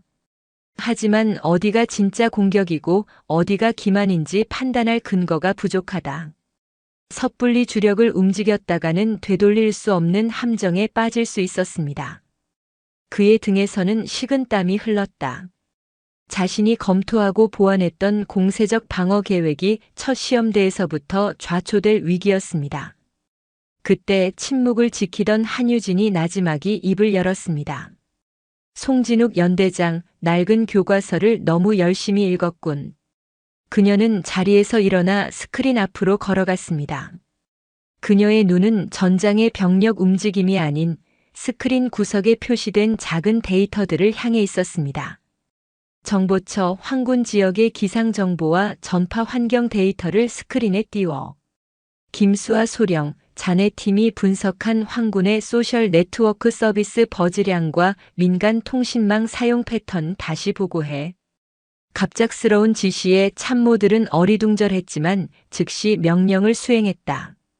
스크린에 복잡한 그래프와 수치들이 떠올랐다. 한유진은 그것들을 응시하며 마치 복잡한 방정식의 해답을 찾아내는 수학자처럼 보였습니다. 잠시 후 그녀가 레이저 포인터로 지도상의 한 지점을 가리켰습니다. 그곳은 모든 예상 이동 경로에서 벗어난 겉보기에는 아무런 전술적 가치가 없어 보이는 평범한 야산이었습니다. 송진욱의 주력은 여기 있어. 단호한 선언에 시피안의 모든 사람들이 수렁거렸다. 백인호 연대장이 의아한 목소리로 물었습니다. 군단장님, 그곳은 아무런 징후도 근거가 무엇입니까? 근거는 송진욱의 오만함이지. 한유진은 차분하게 설명하기 시작했습니다. 그는 우리가 드론과 통신 감청에만 의존할 거라고 확신하고 있어. 그래서 보란 듯이 가짜 정보를 흘리고 있지. 하지만 그는 중요한 걸 놓쳤어. 저 지역의 구름 두께와 습도. 저 정도의 기상 조건에서는 우리 군의 최신형 정찰 드론의 적외선 탐지 기능이 현저히 저하된다. 그는 일부러 그곳에 숨어서 우리가 자신을 놓쳤다고 생각하며 비웃고 있을 거야. 그녀는 말을 이었습니다. 그리고 김소령의 보고에 따르면 훈련 시작 직후부터 저 야산 인근의 민간 기지국 트래픽이 미세하게 증가했어. 군용 통신을 극도로 자제하는 대신 간부들이 개인 스마트폰으로 짧은 메시지를 주고받으며 지휘 계통을 유지하고 있다는 증거야. 낡은 수법이지만 우리가 최첨단 감시 자산에만 집중할 거라고 믿는 그의 오만이 만들어낸 허점이지. 순간 백인호 연대장은 온몸에 소름이 돋는 것을 느꼈습니다. 한유진은 단순히 병력의 움직임을 보는 것이 아니었습니다. 그녀는 전장의 모든 요소 기상, 전파, 지형, 그리고 적 지휘관의 심리까지 꿰뚫어 하나의 거대한 그림으로 보고 있었던 것입니다. 이것은 시뮬레이션의 차원을 넘어선 전장을 지배하는 자의 통찰력이었습니다. 최고의 방어는 공격이다. 한유진이 백인호를 돌아보며 말했습니다. 백연대장, 자네가 만든 계획을 실행할 시간이야. 자네 손으로 직접. 백인호는 더 이상 망설이지 않았습니다. 그는 한유진의 판단을 100% 신뢰하게 되었습니다. 그는 마이크를 잡고 떨림 없는 목소리로 명령을 하달하기 시작했습니다. 명령 하달. 8사단 주력은 현 위치에서 대기하며 방어 태세를 유지한다. 군단 포병여단은 즉시 화력을 어우산 고지로 집중할 준비를 하라. 그리고 그는 심호흡을 한번 하고 작전 계획의 핵심을 읊었습니다. 5군단 항공단 코브라 공격 헬기 1개 대대는 즉시 출격. 모든 가용 전력을 동원하여 적의 심장부 황군 지휘부가 위치한 비승산 23고지를 타격한다. 적의 머리를 먼저 잘라낸다. 반복한다. 적의 머리를 잘라낸다. 그것은 공세적 방어의 정수였습니다. 적의 주력을 상대하는 대신 적의 지휘 체계를 먼저 붕괴시켜 전장을 마비시키는 대담한 작전. 청군 시피는 한유진과 백인호의 결단에 경악과 흥분으로 들끓었습니다. 비승산 23고지의 위장 텐트 안. 송진욱 대령은 자신의 함정에 청군이 걸려들기만을 기다리고 있었습니다. 그는 자신의 완벽한 기만 전술에 만족하며 커피를 마셨습니다. 바로 그때 땅을 뒤흔드는 괴음과 함께 텐트 밖에서 비명소리가 터져나왔다. 공습이다. 적 헬기다. 송진욱이 텐트 밖으로 뛰쳐나갔을 때 그의 눈에 들어온 것은 하늘을 새까맣게 뒤덮은 코브라 헬기 편대였습니다. 헬기들은 불을 뿜으며 황군 지휘부와 통신시설을 정확하게 타격하고 있었습니다. 모든 것이 순식간에 아수라장으로 변했습니다. 말도 안 돼. 어떻게 우리 위치를. 송진욱은 망연자실하게 주저앉았습니다. 그의 머리 위로 쾅 하는 괴음과 함께 훈련용 연막탄이 터지며 황군 지휘부 전멸을 알리는 심판관의 깃발이 올랐습니다. 그는 자신의 패배를 인정할 수밖에 없었습니다. 강철 같았던 그의 자존심과 구시대적 전술은 얼음의 군단장이 휘두른 불꽃의 망치 앞에서 산산조각 나버렸습니다. 훈련은 청군의 압도적인 승리로 끝났습니다. 한유진의 공세적 방어 개념은 단순한 이론이 아니라 현대전에서 승리하기 위한 가장 효과적인 전략임이 증명되었습니다. 훈련 종료 후 모든 지휘관이 모인 강평 자리에서 한유진은 패배감에 고개를 숙인 송진욱 연대장 앞에 섰습니다. 그녀의 목소리는 차가웠지만 조롱의 기색은 없었습니다. 송 연대장, 자네는 훌륭한 군인이지만 과거의 승리에 갇혀 미래의 전쟁을 보지 못했어. 전쟁은 더 이상 땅 따먹기가 아니야. 적의 의지를 꺾는 것이 핵심이지. 자네는 오늘 값비싼 수업료를 냈다고 생각하게. 그녀의 말은 송진욱에게는 그 어떤 질책보다 더 큰 모욕으로 다가왔습니다. 야외 기동 훈련의 압도적인 성공은 5군단 전체의 분위기를 바꿔놓았습니다. 한유진 중장의 리더십에 대한 의구심은 경외감으로 변했고 공세적 방어는 군단의 새로운 신조처럼 받아들여졌습니다. 특히 백인호 연대장과 젊은 장교들을 중심으로 한 신진그룹은 한유진에 대한 절대적인 신뢰를 보냈습니다. 그러나 이 모든 성공의 이면에서 헌병대의 비밀 수사는 조용하지만 집요하게 진행되고 있었습니다. 수사를 지휘하는 헌병대장은 매일 밤 한유진에게 중간 결과를 직보했습니다. 군단장님, 아미 인사이드 게시글의 IP 주소를 추적한 결과 부대 인근의 한 PC방으로 확인되었습니다. 다만 익명성을 보장하는 해외 서버를 경유하여 추적이 쉽지 않습니다. PC방 CCTV 영상을 확보하여 분석 중이지만 용의자를 특정하기까지는 시간이 더 필요할 것 같습니다. 알겠다. 조용하고 신속하게 진행해. 섣불리 수사망을 좁혔다가 뱀의 꼬리만 자르고 끝날 수 있으니. 한유진은 초조한 기색을 내비치지 않았습니다. 그녀는 뱀의 머리를 원했습니다. 군의 근간을 흔드는 이런 음의 공작을 뿌리 뽑지 않으면 훈련의 성공은 언제든 모래성처럼 무너질 수 있음을 알고 있었습니다. 결정적인 단서는 의외의 곳에서 나왔습니다. 훈련 기간 동안 황군 지휘관으로 참패했던 송진욱 연대장이 시리에 빠져 지내던 중 자신을 따르던 부사관에게서 충격적인 이야기를 전해 들은 것입니다. 군수처 소속의 최민준 대위가 훈련이 시작되기 직전 박영진 연대장의 사주를 받고 부대 밖 PC방에 다녀온 것을 목격했다는 내용이었습니다.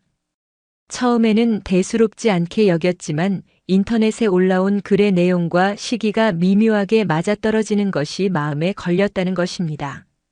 송진욱 연대장은 깊은 고뇌에 빠졌습니다. 박영진 연대장은 자신의 오랜 동지였습니다. 함께 한유진에 대한 불만을 토로했던 사이이기도 합니다. 하지만 그는 비록 훈련에서는 패했지만 군인으로서의 명예를 더럽히지는 않았습니다. 이런 식의 비겁한 음의 공작은 자신이 추구하는 군인의 길이 아니었습니다. 그는 며칠을 고민한 끝에 결국 백인호 연대장을 찾아갔습니다. 백 연대장님, 드릴 말씀이 있습니다. 송진욱은 자신이 들은 모든 것을 백인호에게 털어놓았습니다. 백인호의 얼굴은 그의 이야기가 진행될수록 차갑게 굳어갔습니다. 분노가 머리끝까지 치밀었습니다. 자신과 함께 군을 위해 헌신해온 동료가 군의 명예를 더럽히는 가장 추악한 짓을 저질렀다는 사실에 대한 배신감 때문이었습니다. 그 자식들이 기어코 넘지 말아야 할 선을 넘었군. 백인호는 즉시 헌병대장을 호출했습니다. 송진욱의 제보를 전달받은 헌병대는 수사망을 급격히 좁혔습니다. PC방 CCTV 영상에서 최민준 대위를 특정했고 그의 동선을 추적했습니다. 그리고 마침내 그의 개인 노트북에서 결정적인 증거를 찾아냈습니다. 박영진 연대장과 나눈 메신저 대화였습니다. 대화에는 박영진 연대장이 게시글의 초안을 전달하며 절대 흔적을 남기지 말라고 지시하는 내용이 고스란히 담겨 있었습니다. 모든 증거가 확보되자 한유진은 지체하지 않았습니다. 그녀는 다음 날 아침 군단 주요 지휘관 및 참모 전원을 소집하여 긴급 지휘관 회의를 열었습니다. 회의실의 공기는 그 어느 때보다 무거웠습니다.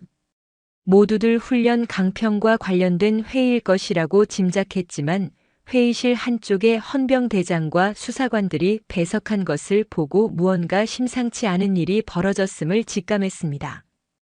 회의가 시작되자 한유진은 서론 없이 스크린에 아미 인사이드 게시글을 띄웠습니다.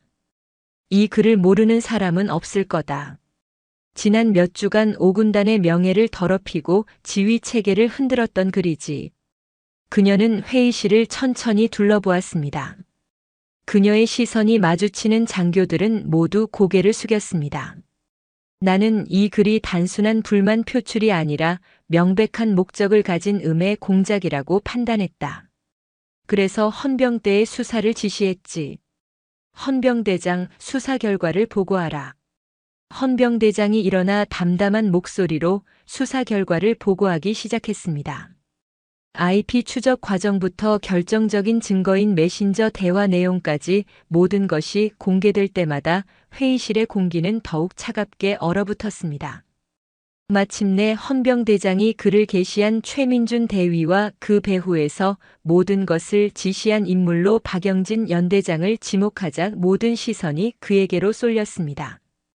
박영진 연대장의 얼굴은 사색이 되어 있었습니다.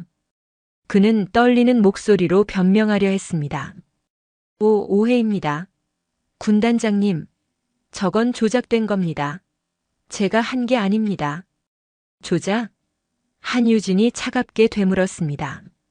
그녀는 수사관에게 눈짓했습니다. 수사관은 노트북을 조작하여 메신저 대화의 음성 파일을 재생했습니다. 파일에서는 박영진 연대장이 최민준 대위에게 내용을 구체적으로 지시하는 목소리가 생생하게 흘러나왔다. 선제 타격 얘기는 꼭 넣어. 그래야 사람들이 불안해하니까. 알았지? 자신의 목소리가 회의실에 울려 퍼지자 박영진 연대장은 그대로 주저앉았습니다. 더 이상의 변명은 불가능했습니다. 한유진은 그에게 한 걸음 다가섰다. 그녀의 목소리는 분노로 떨리고 있었지만 그 감정을 애써 억누르고 있었습니다. 박영진 연대장, 나는 당신이 내 지휘 방침에 불만을 가질 수 있다고 생각한다. 군인으로서 다른 의견을 제시하는 것은 당연한 권리이자 의무다. 하지만 당신은 정당한 건의나 반론이 아닌 가장 비겁하고 추악한 방법을 택했어. 익명의 그늘에 숨어 동료를 음해하고 부대의 사기를 저하시키고 국가 안보의 최전선인 5군단을 내부에서부터 무너뜨리려 했다. 그녀는 잠시 말을 멈추고 회의실의 모든 참모들을 둘러보았다. 이것은 나 한유진 개인에 대한 공격이 아니다. 이것은 군복을 입은 우리 모두의 명예에 대한 공격이며 우리가 목숨 걸고 지키는 이 나라에 대한 명백한 이적 행위다. 나는 군단장으로서 이를 절대 용납할 수 없다. 그녀의 선언은 회의실 전체를 압도했다. 박영진 연대장을 금일부로 모든 직위에서 해제한다. 헌병대는 즉시 신병을 확보하여 군형법상 상관 모욕 및 군기 문란죄로 구속 수사하고 군 검찰에 정식 기소하라. 일벌백계하여 다시는 군 내부에서 이런 비겁한 그림자 칼춤이 벌어지지 않도록 하겠다. 그것은 사형 선고나 다름없었다.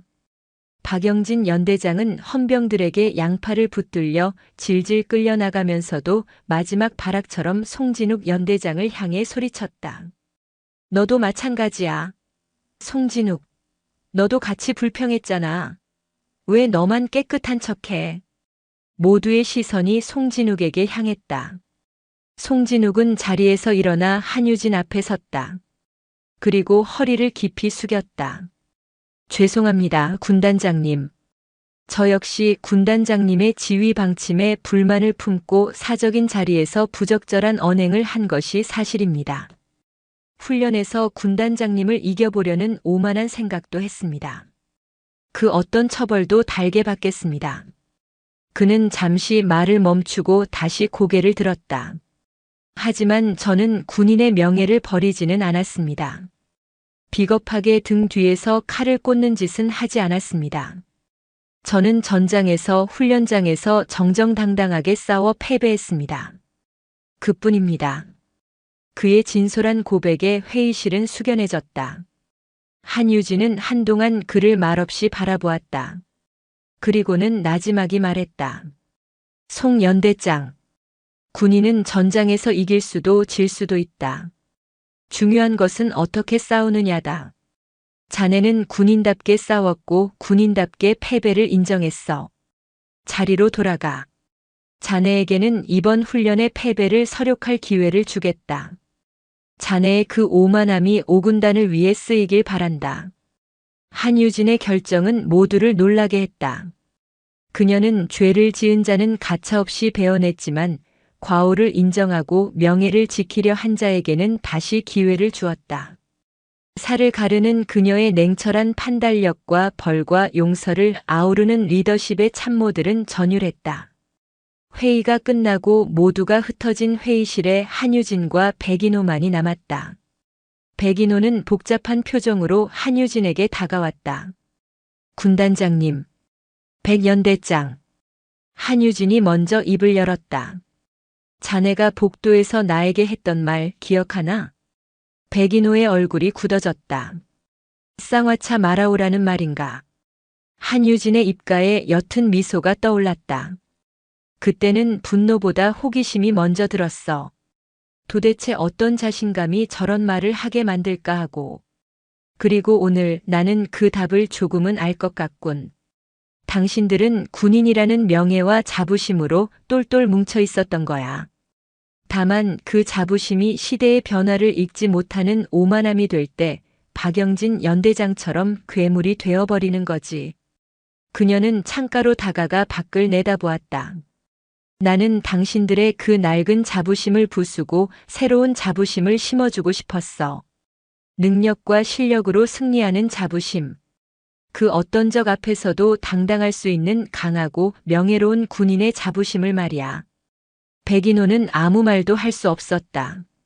그는 그저 고개를 숙였다. 그것은 상급자에 대한 의무적인 복종이 아니었다. 자신의 편협했던 과거에 대한 깊은 반성이자 자신을 진정한 군인으로 다시 태어나게 해준 지휘관에 대한 진심 어린 존경의 표시였다. 화면을 벗겨내는 과정은 고통스러웠지만 그 고통 끝에 오군단은 비로소 하나의 강철 같은 팀으로 거듭나고 있었다. 박영진 연대장의 숙청은 오군단의 피바람을 몰고 왔지만 그 피가 씻어낸 자리에는 역설적으로 맑고 새로운 바람이 불기 시작했습니다. 한유진 중장의 리더십은 이제 그 누구도 감히 의심하거나 조롱할 수 없는 확고한 권위가 되었습니다. 그러나 그 권위는 과거의 지휘관들이 보여주었던 짬밥이나 권위주의와는 질적으로 달랐습니다. 그것은 오직 능력과 결과 그리고 공과 사를 가르는 냉철한 원칙 위에서 세워진 단단하고 투명한 강철 기둥과 같았습니다. 가장 큰 변화는 지휘부 회의실에서 시작되었습니다. 이전의 회의실이 한유진의 일방적인 질책과 참모들의 침묵으로 채워졌다면 이제는 활발하고 치열한 토론의 장으로 변모했습니다. 참모들은 더 이상 군단장의 눈치를 보며 몸을 사리지 않았습니다. 오히려 자신의 전문 분야에서 한유진의 전략을 뒷받침하거나 혹은 합리적인 반론을 제기하며 계획의 완성도를 높이는 데 주력했습니다. 군단장님 김수와 소령 보고 올리겠습니다. 정보처의 김수와 소령은 이제 더 이상 주눅 들지 않았습니다. 그녀는 당당한 목소리로 최신 북한군 동향을 브리핑했습니다. 최근 적의 전방부대에서 동계 훈련 준비가 예년보다 보름 이상 빠르게 진행되고 있습니다. 특히 연료 및 비상식량 재고량이 급증한 것으로 보아 단순 훈련 목적 이상의 기습 도발 가능성을 염두에 두어야 합니다. 그녀의 보고가 끝나자 훈련에서 참패한 후 절치부심하던 작전 참모 송진욱 연대장이 즉시 마이크를 잡았습니다. 그의 얼굴에는 패배의 그늘 대신 야전 전문가로서의 건강한 긴장감이 감돌았습니다. 의견 있습니다. 김소령의 분석에 동의합니다. 하지만 적의 전면적인 도발보다는 동계의 악천후를 틈탄 특수전 부대의 후방 침투 가능성에 더 무게를 두어야 합니다. 특히 우리 3사단 백골부대 책임 구역의 특정 계곡은 동계의 감시가 취약해지는 고질적인 약점이 있습니다. 해당 지역에 대한 GOP 경계 강화와 더불어 예하 수색대의 매복 작전을 강화할 것을 건의합니다. 그것은 한유진의 거시적인 전략에 야전의 세밀한 경험을 더하는 매우 현실적이고 중요한 보완책이었습니다. 한유진은 고개를 끄덕이며 송진욱의 의견을 수용했습니다. 좋은 지적이다. 송 연대장의 건의를 즉시 작전 명령에 반영하도록. 작전 계획은 책상에서 완성되는 게 아니라 이렇게 여러분의 지혜가 모여 완성되는 것이다. 앞으로도 계급과 직책에 상관없이 자유롭게 의견을 개진해 주길 바란다. 회의실에 흐르는 공기는 상쾌했습니다. 두려움과 경직성 대신 공동의 목표를 향한 건강한 협업과 경쟁의 에너지가 넘쳐 흘렀습니다. 이러한 변화의 중심에는 가장 극적인 내면의 변화를 겪은 백인호 연대장이 있었습니다. 그는 이제 더 이상 과거에 편협하고 권위적인 참모장이 아니었습니다. 한유진의 가장 든든한 조력자이자 그녀의 냉철한 전략과 야전의 현실 사이를 잇는 완벽한 가교 역할을 수행했습니다. 그의 풍부한 경험과 연륜은 한유진의 날카로운 지성에 더해져 5군단의 전투력을 배가시키는 윤활유가 되었습니다. 그의 변화를 가장 명확하게 보여준 사건은 3사단 예하의 한 보병 중대에서 일어났습니다. 해당 중대의 중대장은 임관한 지 얼마 안 된 여군 대위였습니다.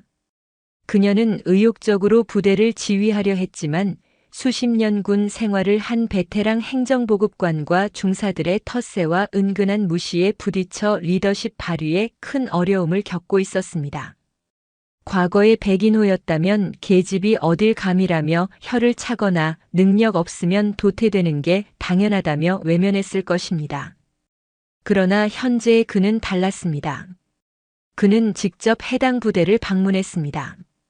중대장과 단둘이 면담하는 자리에서 그는 자신의 과거를 반추하며 진심 어린 조언을 건넸습니다. 자네 심정, 이제는 나도 조금은 알 것 같군. 그는 창밖의 연병장을 바라보며 씁쓸하게 입을 열었습니다. 나 역시 평생을 남자들의 세계에서 살아왔어. 여자는 군인이 될 수 없다고, 특히 지휘관은 절대 될 수 없다고 믿었지. 그게 얼마나 어리석고 오만한 생각이었는지 이 나이 먹고서야 깨달았네. 그는 여군 대위를 돌아보았습니다. 중대장, 리더십은 목소리 크다고 생기는 게 아니야. 계급장으로 억지로 찍어 누르려고 하면 반드시 반발이 따르지. 특히 저 백전노장 같은 부사관들은 더 그래. 그들을 이기는 방법은 단 하나야. 그게 무엇입니까, 참모장님?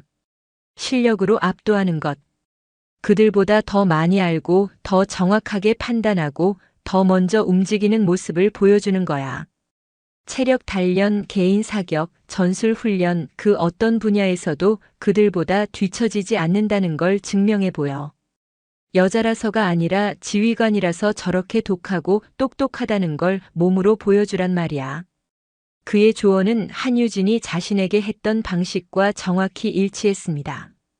그는 자신이 겪었던 쓰라린 참교육의 과정을 이제는 후배를 위한 성장의 밑거름으로 전해주고 있었습니다. 그리고 한 가지 더. 그들의 경험을 무시하지 마. 작전은 자네가 세우더라도 행정과 보급, 병사 관리에 있어서는 그들의 연륜을 존중하고 먼저 조언을 구해.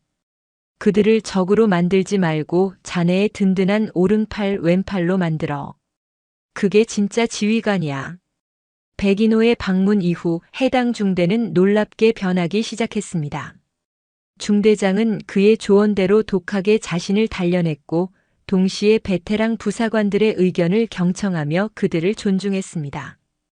그녀의 진심을 느낀 부사관들도 점차 마음을 열고 그녀를 따르기 시작했습니다. 여군 중대장이 아닌 우리 중대장으로 인정하게 된 것입니다. 이 소식은 군단 전체에 퍼져나가며 한유진이 만들어낸 새로운 바람이 지휘부뿐만 아니라 야전 말단까지 긍정적으로 바꾸고 있음을 증명하는 사례가 되었습니다. 한유진 역시 이러한 변화를 만족스럽게 지켜보고 있었습니다. 그녀는 가끔 늦은 밤 홀로 군단장실에 남아 창밖의 불빛들을 내려다보곤 했습니다. 수만 명의 목숨을 책임져야 하는 지휘관의 고독은 여전했지만 이제는 혼자가 아니라는 생각이 들었습니다. 자신의 철학을 이해하고 함께 싸워줄 든든한 동료들이 생겼기 때문입니다. 그녀는 책상 위에 놓인 낡은 사진 액자를 조용히 쓸어보았습니다. 사진 속에는 자신과 똑같이 강직한 눈매를 가진 지금은 고인이 된 아버지의 모습이 담겨 있었습니다. 그 역시 평생을 군인으로 살았던 사람이었습니다. 보고 계십니까, 아버지? 당신이 원했던 강하고 명예로운 군대를 제가 이곳에 만들고 있습니다. 그녀의 감상이 깊어지려던 순간 책상 위에 비상직통 전화기가 날카로운 벨소리를 울렸습니다. 합동참모본부 지휘통제실과의 직통선이었습니다. 그녀의 얼굴에서 모든 감정이 사라지고 다시 얼음의 군단장으로 돌아왔습니다. 중장 한유진, 통신감도 양호. 수화기 너머로 들려오는 합참작전본부장의 목소리는 그 어느 때보다 긴박했습니다. 한 장군, 방금 위성 첩보가 들어왔네. 자네 군단 정면 비무장지대 북방 한계선 일대에서 심상치 않은 움직임이 포착됐어. 단순한 동계 훈련 준비 수준을 넘어선 병력 이동이야. 각별한 주의와 대비 태세 강화를 요청하네. 고요했던 5군단의 새로운 바람을 시샘이라도 하듯 북녘에서 불어오는 차갑고 비정한 전운이 빠르게 몰려오고 있었습니다. 합참의 경고가 있은지 불과 사흘 후 사건은 터졌습니다. 칠흑 같은 어둠과 눈보라가 비무장지대를 뒤덮은 새벽 3시 3사단 백골부대 책임 구역의 한 일반전 초지오피에 서였습니다. 북한군 무장병력 한 개 분대가 군사분계선을 의도적으로 침범하여 우리 측 지피를 향해 무차별 총격을 가했습니다. 적기. 실제 상황. 동부 능선에서 적출현. 피를 토하는 듯한 경계병의 외침과 함께 고요했던 최전방은 순식간에 총성과 섬광으로 뒤덮였습니다. 적의 기습 사격에 우리 측 경계병 1명이 그 자리에서 전사하고 2명이 중상을 입었습니다. 명백하고 계획적인 무력 도발이었습니다. 5군단 지휘통제소 CP는 순식간에 전쟁터로 변했습니다. 비상벨이 귀를 찢을 듯 울리고 모든 참모와 지휘관들이 각자의 위치에서 숨가쁘게 움직였습니다. 스크린에는 현장 상황이 실시간으로 중계되었고 보고와 명령이 쉴 새 없이 오갔습니다. 보고합니다. 3사단 7중대 지피 적의 기습 공격으로 아군 사상자 발생. 자위권 발동, 즉각 대응 사격 실시했다. 현재 교전 중. CP의 공기는 피냄새와 화약 냄새가 뒤섞인 듯 살벌했습니다. 이런 위기 상황에서 지휘관의 판단 하나하나는 수많은 부하들의 목숨과 직결됩니다. 모두의 시선은 CP 가장 높은 곳, 부동자세로 전황을 응시하고 있는 한유진 중장에게로 향했습니다. 그녀의 얼굴에는 놀람이나 당황 대신 마치 오랫동안 기다려온 순간을 맞이한 듯한 냉철한 평온함이 감돌았습니다. 합참과 청와대로부터 전화가 빗발쳤습니다. 상황이 더 이상 악화되지 않도록 현상 유지에 힘쓰시오. 섣부른 대응은 확전의 빌미를 줄 수 있으니 신중을 기하시오. 정치적인 고려가 담긴 그러나 현장의 지휘관에게는 족쇄나 다름없는 원론적인 지시들이었습니다. 젠장. 당장 K4 고속 유탄 기관총이랑 90mm 무반동총으로 저놈들 머리통을 날려버려야 하는데. 백인호 연대장이 주먹으로 책상을 내리치며 분통을 터뜨렸습니다. 부하가 눈앞에서 죽어나갔다는 소식에 그의 눈은 붉게 충혈되어 있었습니다. 그러나 한유진은 달랐습니다. 그녀는 적의 도발 행위 자체보다 그 이면에 숨겨진 의도를 읽고 있었습니다. 정보처 적통신 감청 자료 즉시 다시 확인해.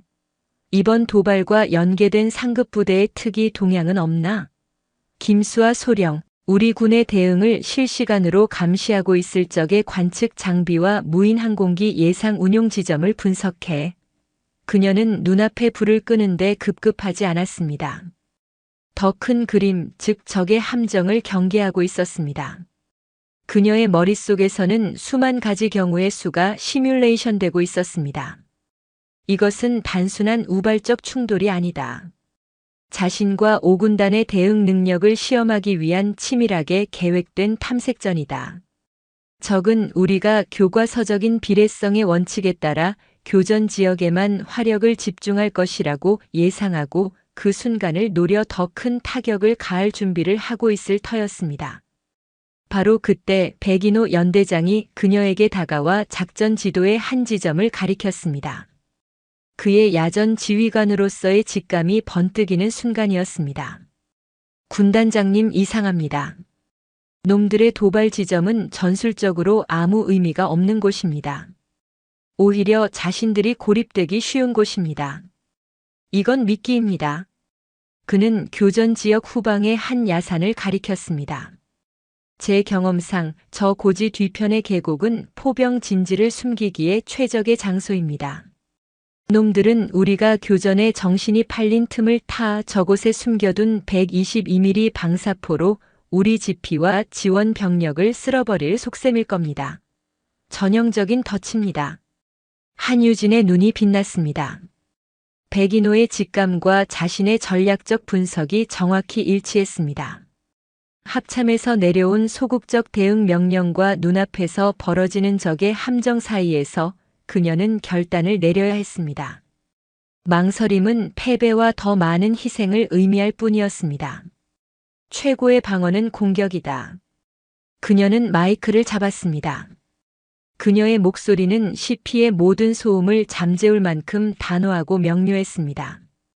본 군단장은 현 상황을 국지 도발을 넘어선 우리 군단에 대한 심각한 공격 행위로 규정한다. 합참의 지시를 존중하지만 부하들의 생명과 군단의 방어 임무를 위해 군단장에게 위임된 작전 통제권을 발동한다. 그녀는 백인호를 돌아보았다. 백연대장, 자네의 판단이 맞았기를 바라네. 그리고 그녀는 모두가 경악할 만한 명령을 내렸습니다. 명령 하달.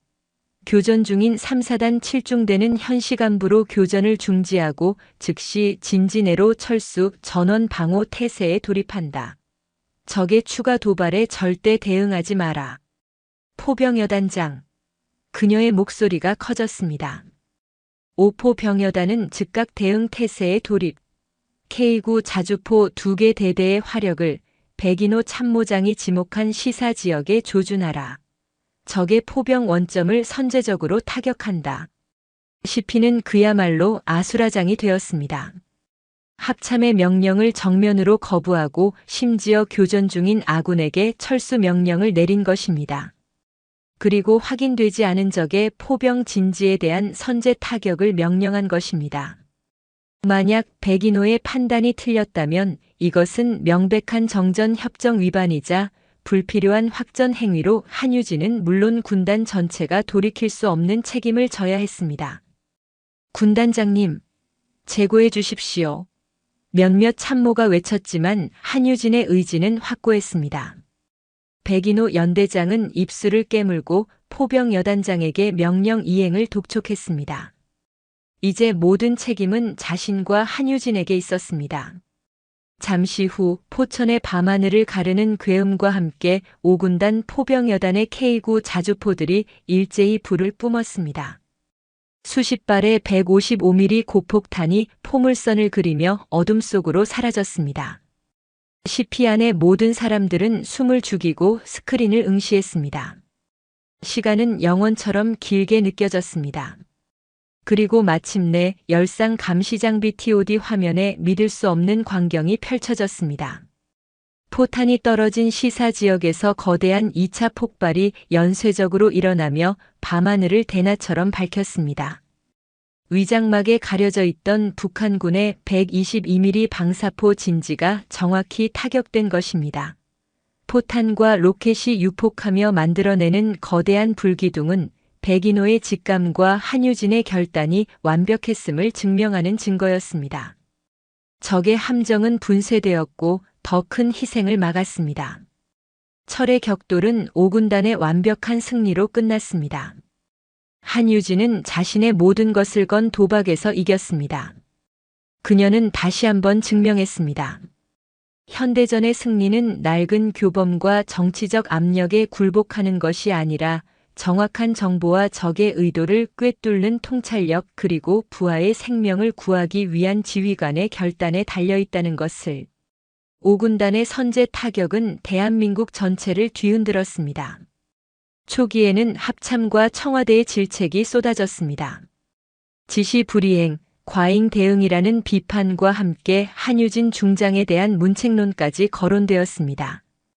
그러나 군사분계선 너머에서 연쇄적으로 발생한 2차 폭발 영상과 북한이 이후 모든 도발을 멈추고 침묵으로 일관했다는 사실이 알려지자 여론은 급반전되었습니다. 그녀가 더 큰 전쟁의 위기를 막아낸 영웅으로 칭송받기 시작한 것입니다. 한유진의 판단은 독단이 아닌 신의 한 수로 재평가되었고 그녀의 이름은 전설이 되었습니다. 위기를 성공적으로 관리한 후 한유진은 가장 먼저 전사자가 발생한 3사단 GOP를 찾았습니다. 군단장의 현장 방문은 시리에 빠진 장병들의 사기를 진작시키고 최고 지휘관이 여러분과 함께한다는 메시지를 전달하는 중요한 행보였습니다. 백인호 연대장이 참모장으로서 그녀를 수행했습니다. 삭막한 최전방 철책선을 순시하는 내내 두 사람 사이에는 굳이 말이 필요 없는 단단한 신뢰와 동지애가 흐르고 있었습니다. 임무를 마치고 군단 본부로 복귀하던 길이었습니다. 그들의 지휘 차량은 비무장지대가 한눈에 내려다 보이는 좁은 전술 도로를 따라 천천히 이동하고 있었습니다. 바로 그때였습니다. 백인호 연대장은 차창 밖으로 펼쳐진 북측 산악지대를 무심코 쌍안경으로 훑어보고 있었습니다. 그것은 수십 년간 몸에 밴 야전 군인의 본능적인 습관이었습니다. 맑은 겨울 햇살이 유난히 눈부시다고 생각하던 순간 그의 눈에 무언가 번뜩이는 것이 포착되었습니다. 수백 미터 떨어진 북측 능선의 수풀 속에서 반사된 아주 찰나의 빛이었습니다. 저건 백인호의 온몸의 신경이 곤두섰습니다. 저것은 바위나 나뭇잎에서 반사된 자연광이 아니다. 망원 조준경의 렌즈에서 반사되는 저격수의 섬광이다. 지난번 교전에서 살아남은 적의 패잔병이 복수를 위해 숨어든 것이다. 타겟은 명백했다. 별 셋이 그려진 군단장의 지휘 차량, 그리고 그 안에 타고 있는 한유진 중장. 모든 것이 1초도 안 되는 사이에 일어났습니다. 생각할 시간도 소리칠 겨를도 없었습니다. 백인호의 머릿속에 과거에 자신이 내뱉었던 저주 같은 말들이 스쳐 지나갔습니다. 쌍년 계집 애송이 그녀를 무시하고 증오했던 자신의 모습, 그리고 이내 자신을 믿고 군단의 가장 중요한 임무를 맡겼던 그녀의 얼굴, 압도적인 능력으로 자신을 일깨워주던 지휘관의 모습, 그리고 마침내 자신을 진정한 군인으로 다시 태어나게 해준 동료의 모습이 파노라마처럼 펼쳐졌습니다. 선택은 명확했습니다. 엎드려. 백인호는 비명처럼 외치며 몸을 날려 옆자리에 앉아있던 한유진 중장을 덮쳤습니다. 그의 거대한 몸이 그녀를 차량 바닥으로 밀어 넘어뜨리는 순간 파열음과 함께 차량의 방탄 유리가 거미줄처럼 갈라졌습니다. 팡! 저격수의 총알은 한유진의 머리가 있던 자리를 정확히 꿰뚫고 그녀를 감싼 백인호 연대장의 왼쪽 어깨에 깊숙이 박혔습니다. 크억! 엄청난 충격과 함께 살점이 뜯겨나가는 고통이 전신을 꿰뚫었습니다. 백인호의 어깨에서 선혈이 분수처럼 솟구쳤습니다.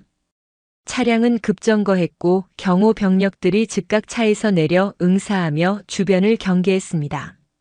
상황은 순식간에 정리되었지만 차량 내부는 피비린내와 화약 냄새로 가득했습니다. 한유진은 자신을 덮친 백인호의 몸 아래에서 간신히 빠져나왔습니다. 그녀의 얼굴과 군복은 그의 피로 붉게 물들어 있었습니다. 얼음의 군단장이라 불리던 그녀의 얼굴에 처음으로 당혹감과 충격 그리고 인간적인 공포가 스쳐 지나갔습니다. 참모장, 정신 차려. 참모장. 그녀는 다급하게 소리치며 자신의 옷을 찢어 그의 어깨를 필사적으로 지혈했습니다. 백인호는 과다출혈로 의식이 흐려지는 와중에도 고통으로 일그러진 얼굴로 한유진을 올려다보았습니다. 그리고는 평생 단 한 번도 지어본 적 없는 희미하고 씁쓸한 미소를 지었습니다. 군단장님 무사하시니 다행입니다. 그는 가쁜 숨을 몰아쉬며 거의 들리지 않는 목소리로 속삭였습니다. 이걸로 그날 복도에서 쌍화차 한 잔 빚진 셈 쳐주십시오. 그 말을 끝으로 백인호 연대장은 의식을 잃었습니다. 그의 마지막 말은 자신의 모든 과오를 씻어내고 자신의 목숨을 바쳐 지휘관을 지켜낸 한 군인의 진정한 개과천선의 증명이었습니다. 의무 후송 헬기가 먼지를 일으키며 긴급히 착륙했습니다. 들것에 실려 헬기로 옮겨지는 백인호 연대장의 모습을 한유진은 피 묻은 손을 움켜쥔 채 망연히 바라보고 있었습니다. 그녀의 눈가에서 뜨거운 것이 흘러내렸습니다. 그것은 차가운 얼음이 녹아내리는 한 인간의 눈물이었습니다. 그녀는 이제 더 이상 혼자가 아니었습니다. 자신의 등 뒤를 기꺼이 막아줄, 목숨을 나눌 수 있는 진정한 동지를 얻었습니다. 그리고 그 대가는 너무나도 혹독했습니다. 하늘을 올려다보는 그녀의 눈빛은 슬픔을 넘어 자신에게 새로운 숙제를 던진 운명에 대한 비정한 결의로 다시 빛나고 있었습니다. 국군 수도병원 수술실 앞 복도를 밝히는 차가운 형광등 불빛 아래 한유진 중장은 미동도 없이 서 있었습니다. 그녀의 군복에는 아직 백인호 연대장의 피가 검붉게 말라붙어 있었지요. 수술이 시작된 지 벌써 4시간이 넘어가고 있었습니다. 수술 중이라는 붉은 램프의 불빛은 마치 그녀의 심장을 겨누는 저격수의 조준경처럼 느껴졌습니다. 그녀 곁에는 소식을 듣고 한달음에 달려온 송진욱 연대장과 김수아 소령이 침통한 얼굴로 서 있었습니다. 그 누구도 감히 군단장에게 말을 걸지 못했습니다. 그들이 알던 얼음의 군단장은 그곳에 없었습니다. 금방이라도 무너져 내릴 듯 위태롭게 서 있는 피 묻은 군복을 입은 한 명의 인간 한유진이 있을 뿐이었습니다. 그녀의 머릿속은 수만 갈래의 생각으로 갈기갈기 찢어지고 있었습니다. 자신의 판단, 자신의 행동, 자신의 존재 이유. 그 모든 것이 백인호라는 한 군인의 피 앞에서 무력하게 느껴졌습니다. 그가 아니었다면 지금 수술실에 누워있는 것은 바로 자신이었을 겁니다. 자신을 쌍년이라 불렀던 그 남자가 자신의 목숨을 구했습니다. 이 지독한 아이러니 앞에서 그녀가 평생을 쌓아올린 이성과 논리는 아무런 힘도 발휘하지 못했습니다. 마침내 수술실 문이 열리고 흰 가운을 입은 군의관이 피곤한 얼굴로 걸어 나왔습니다. 한유진은 자기도 모르게 한 걸음 앞으로 다가섰습니다. 그녀의 눈빛은 결과를 묻는 지휘관의 것이 아니라 생사를 기다리는 가족의 것이었습니다. 수술은 성공적입니다. 군의관의 말에 복도를 짓누르던 무거운 공기가 비로소 흩어졌습니다. 송진욱 연대장과 김수아 소령은 안도의 한숨을 내쉬었습니다. 총알이 어깨뼈를 관통하며 신경을 일부 손상시켰지만 다행히 생명에는 지장이 없습니다. 재활에 오랜 시간이 걸리겠지만 군 생활을 계속할 수 있을지는 장담하기 어렵습니다. 한유진은 아무 말 없이 고개를 끄덕였습니다. 그녀는 유리창 너머 마취에서 깨어나지 못한 채 무수한 링거줄을 매달고 누워있는 백인호의 모습을 오랫동안 지켜보았습니다.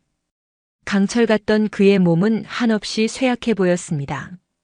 며칠 후 백인호 연대장이 의식을 회복했다는 소식이 전해졌습니다. 한유진은 모든 일정을 미루고 다시 병원을 찾았습니다. 병실 문 앞에서 그녀는 잠시 망설였습니다. 무슨 말을 해야 할까? 고맙다는 말, 미안하다는 말. 그 어떤 말도 그가 치른 희생의 무게를 담아낼 수 없을 것 같았습니다. 그녀가 병실에 들어섰을 때 백인호는 창밖을 멍하니 바라보고 있었습니다. 그녀의 기척을 느낀 그는 다친 어깨 때문에 힘들게 몸을 돌렸습니다. 붕대로 감긴 어깨와 창백한 얼굴이 그의 상처가 얼마나 깊은지를 말해주고 있었습니다. 군단장님. 그의 목소리는 심하게 갈라져 있었습니다. 한유진은 천천히 그의 침대 옆으로 다가섰습니다. 어색한 침묵이 흘렀습니다. 몸은 좀 어떤가? 한유진이 간신히 입을 열었습니다. 죽지 못해 살아있습니다. 백인호는 특유의 무뚝뚝한 말투로 대답했습니다. 그리고는 피식하고 웃었습니다. 군단장님 우시는 모습은 전장에서 적 포탄 떨어지는 것보다 더 보기 힘든 광경이었습니다. 덕분에 저승가다가 발길을 돌렸습니다. 그의 뜬금없는 농담에 한유진의 얼어붙었던 얼굴 근육이 미세하게 풀렸습니다. 그녀는 의자를 끌어와 그의 침대 곁에 앉았습니다. 왜 그랬나? 그녀가 물었습니다. 그 질문에는 수만 가지 의미가 담겨 있었습니다. 왜 나를 구했나? 왜 그런 무모한 짓을 했나? 백인호는 잠시 창밖으로 시선을 돌렸습니다. 저도 잘 모르겠습니다. 그는 천천히 진심을 담아 말했습니다. 그냥 몸이 먼저 움직였습니다. 제 지휘관이 위험에 처했는데 부하로서 당연히 해야 할 일을 했을 뿐입니다. 그 지휘관이 한유진 중장님이셨을 뿐입니다. 지휘관. 그 한마디가 한유진의 가슴에 박혔습니다. 그는 그녀를 여자가 아닌 자신의 지휘관으로 인정하고 목숨을 건 것입니다. 자네는 군인의 명예를 지켰어. 아니, 군인의 명예가 무엇인지 나에게 가르쳐 줬다. 한유진이 말했습니다. 그녀의 목소리는 더 이상 얼음처럼 차갑지 않았습니다. 백인호 연대장의 희생적인 행동은 군 전체에 거대한 파장을 일으켰습니다. 처음에는 한유진의 리더십에 반신반의하던 국방부와 합참의 고위 장성들조차 부하가 기꺼이 목숨을 바쳐 지키려 한 지휘관이라는 사실 앞에서 모든 비판을 거두었습니다. 한 사람의 진심 어린 행동이 수천 수만 마디의 보고서나 전과보다 더 강력한 힘을 발휘한 것입니다. 5군단은 이제 그 누구도 넘볼 수 없는 신화적인 부대가 되었습니다.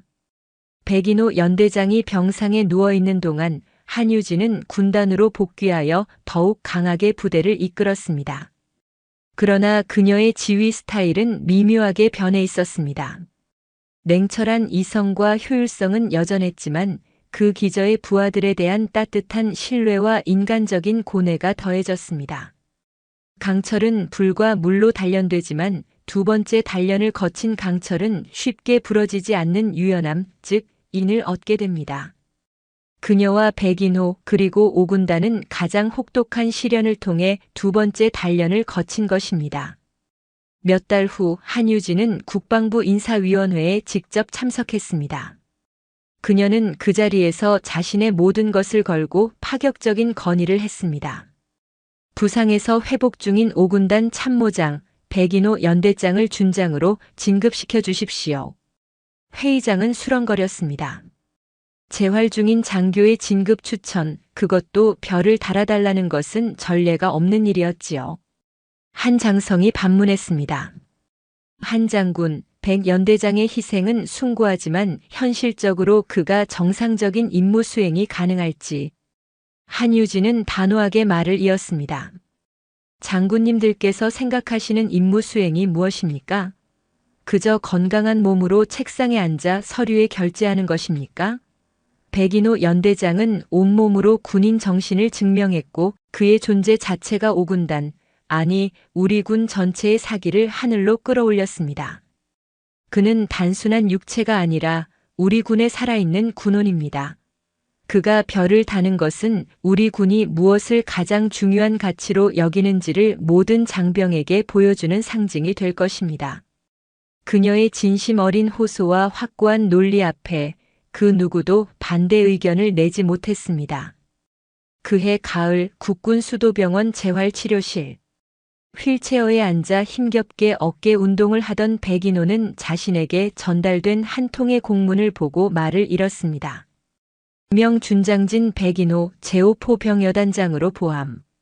그는 떨리는 손으로 자신의 이름 앞에 붙은 준장진이라는 글자를 몇 번이고 쓸어보았습니다. 그리고 창밖의 높은 가을 하늘을 바라보았습니다. 자신의 평생 소원이자 수건이었던 별. 그러나 모든 것을 포기했던 순간 가장 예상치 못한 방식으로 자신의 어깨에 내려앉았습니다. 그것은 자신의 야망이 아니라 자신을 믿어준 지휘관이 달아준 명예의 별이었습니다. 그의 눈에서 뜨거운 눈물이 흘러내렸습니다. 강철은 그렇게 2번 단련되어 더욱 푸르고 단단한 빛을 뿜어내고 있었습니다. 에필로그 승진의 진짜 의미. 그로부터 1년 후 포천의 겨울은 여전히 매서웠지만 제5군단 본청을 감도는 공기는 이전과 완전히 달라져 있었습니다. 엄격한 군기 속에서도 활기찬 에너지와 상호 존중의 분위기가 자연스럽게 녹아 있었지요. 한유진 중장이 뿌린 씨앗은 이제 군단 전체의 거대한 숲을 이루고 있었습니다. 5군단은 가장 가고 싶은 부대, 가장 강한 부대의 대명사가 되어 있었습니다. 한유진은 여전히 5군단장으로서 철통 같은 안보 태세를 지휘하고 있었습니다. 그녀의 공세적 방어 개념은 육군 교리의 표준이 되었고 그녀의 리더십 사례는 육군 사관학교의 필수 과목으로 채택되었습니다. 그날 오후 한유진은 본청 2층 복도를 걷고 있었습니다. 모든 것이 시작되었던 바로 그 장소였습니다. 그녀의 눈에 익숙하면서도 새로운 풍경이 들어왔습니다. 새로 부임한 작전 참모가 이제 막 군단으로 전입 온 젊은 여군 중위와 복도에서 마주 서서 이야기를 나누고 있었습니다. 김중위, 이번에 자네가 분석한 적 포병 진지 재배치 가능성 보고서 아주 날카롭더군. 합참에서도 주목하고 있어. 선배들 눈치 보지 말고 계속 그렇게 소신 있게 해나가게. 참모의 목소리에는 격려와 신뢰가 담겨 있었습니다. 여군 중위는 환한 미소와 함께 감사합니다. 더 열심히 하겠습니다. 라며 거수 경례를 붙였습니다. 편견과 모욕 대신 존중과 격려가 오가는 풍경. 한유진은 말없이 그들 곁을 지나쳤습니다. 그녀의 입가에 자신도 모르는 따뜻한 미소가 번졌습니다. 군단장실 앞에 이르자 그곳에는 누군가 그녀를 기다리고 있었습니다. 왼쪽 어깨는 아직 조금 부자연스러워 보였지만 그 누구보다 늠름하고 당당한 모습. 어깨에는 빛나는 별 하나가 선명했습니다. 제5포병여단장 백인호 준장이었습니다. 그는 한유진을 향해 거수 경례를 한 뒤 손에 들고 있던 테이크아웃 컵 2개를 내밀었습니다. 군단장님. 백인호 준장의 얼굴에 장난기 섞인 미소가 스쳤습니다. 이번엔 쌍화차는 아닙니다만. 한유진은 웃음을 터뜨리며 그가 내민 따뜻한 커피 잔을 받아들었습니다. 백장군, 그냥 커피가 좋겠네. 2 사람은 나란히 서서 군단장실 창밖으로 펼쳐진 풍경을 바라보았습니다. 그들의 시선이 머무는 곳은 수많은 젊음이 목숨 바쳐 지키는 대한민국의 평화로운 땅이었습니다. 승진. 한때는 개인의 출세와 야망을 의미했던 그 단어는 이제 이곳 5군단에서 전혀 다른 의미를 갖고 있었습니다. 그것은 편견을 넘어 진정한 이해로 나아가는 인식의 승진이었고 갈등과 반목을 넘어 하나의 팀으로 거듭나는 관계의 승진이었으며 무엇보다 이 땅을 지키는 군인으로서의 명예와 자부심의 승진이었습니다. 2명의 지휘관은 말없이 커피를 마셨습니다. 그들의 등 뒤로 포천의 겨울 하늘은 더없이 높고 푸르렀습니다. 영상이 유익하셨다면 구독과 좋아요, 댓글까지 부탁드리겠습니다.